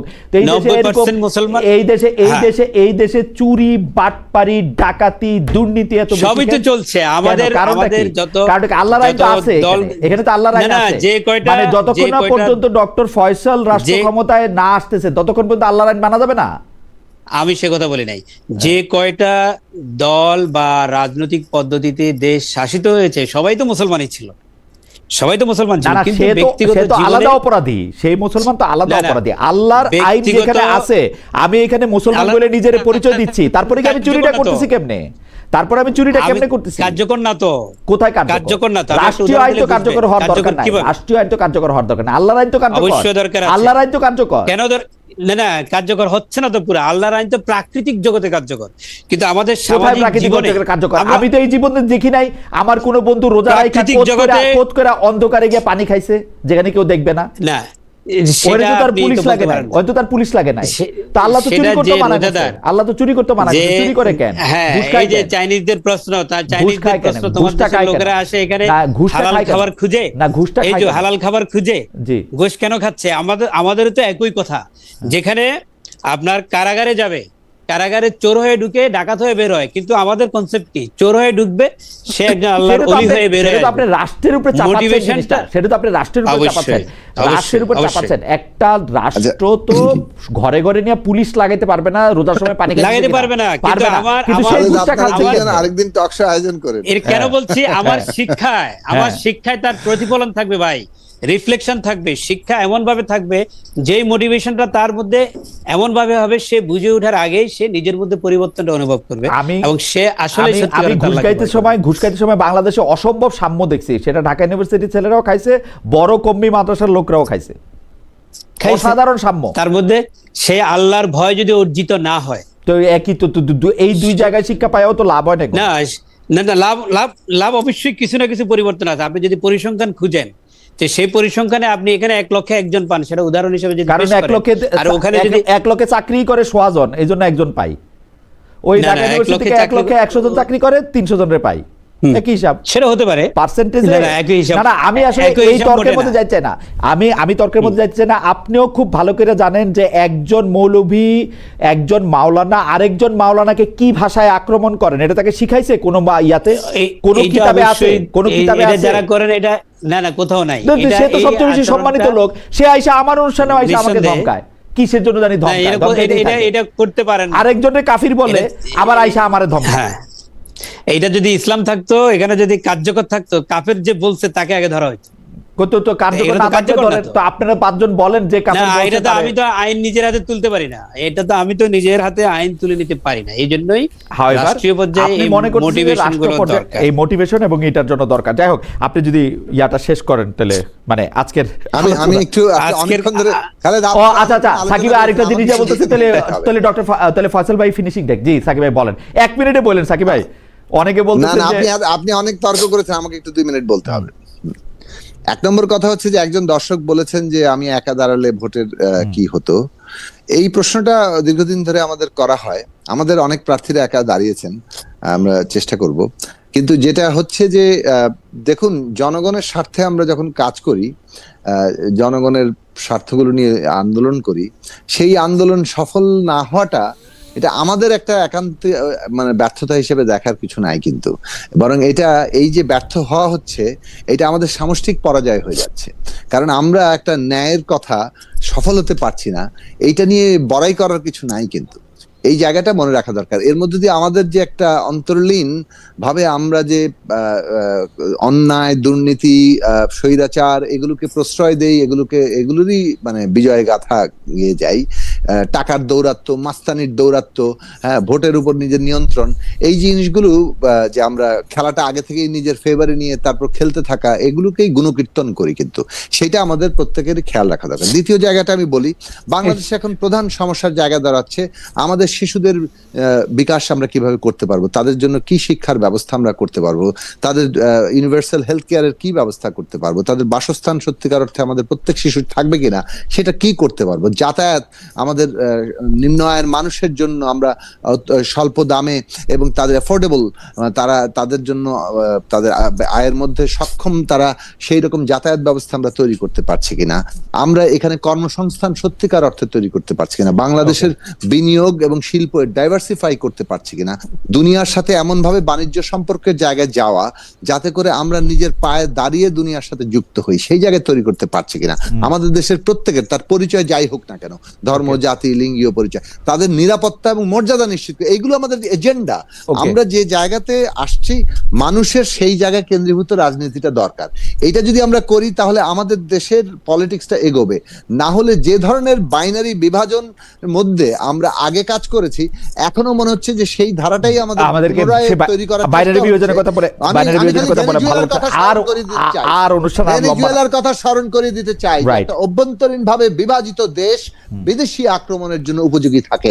আমরা ন্যূনতম জাতীয় ঐকমত্য তৈরি করতে পারছি কিনা, এমন একটা রাজনৈতিক ব্যবস্থা তৈরি করতে পারছি না যেটা যেটা যেটা সবাই অংশীদার মনে করবে, সেটার উপরে আমাদের স্বাধীনতা সার্বভৌমত্ব নির্ভরশীল, এবং সেই জায়গাতে আজকে আমাদের প্রোগ্রাম সেট করা দরকার। পলিটিক্স ওইমুখী হলে ঐকমত্যের প্রশ্ন শেষ করি। ডক্টর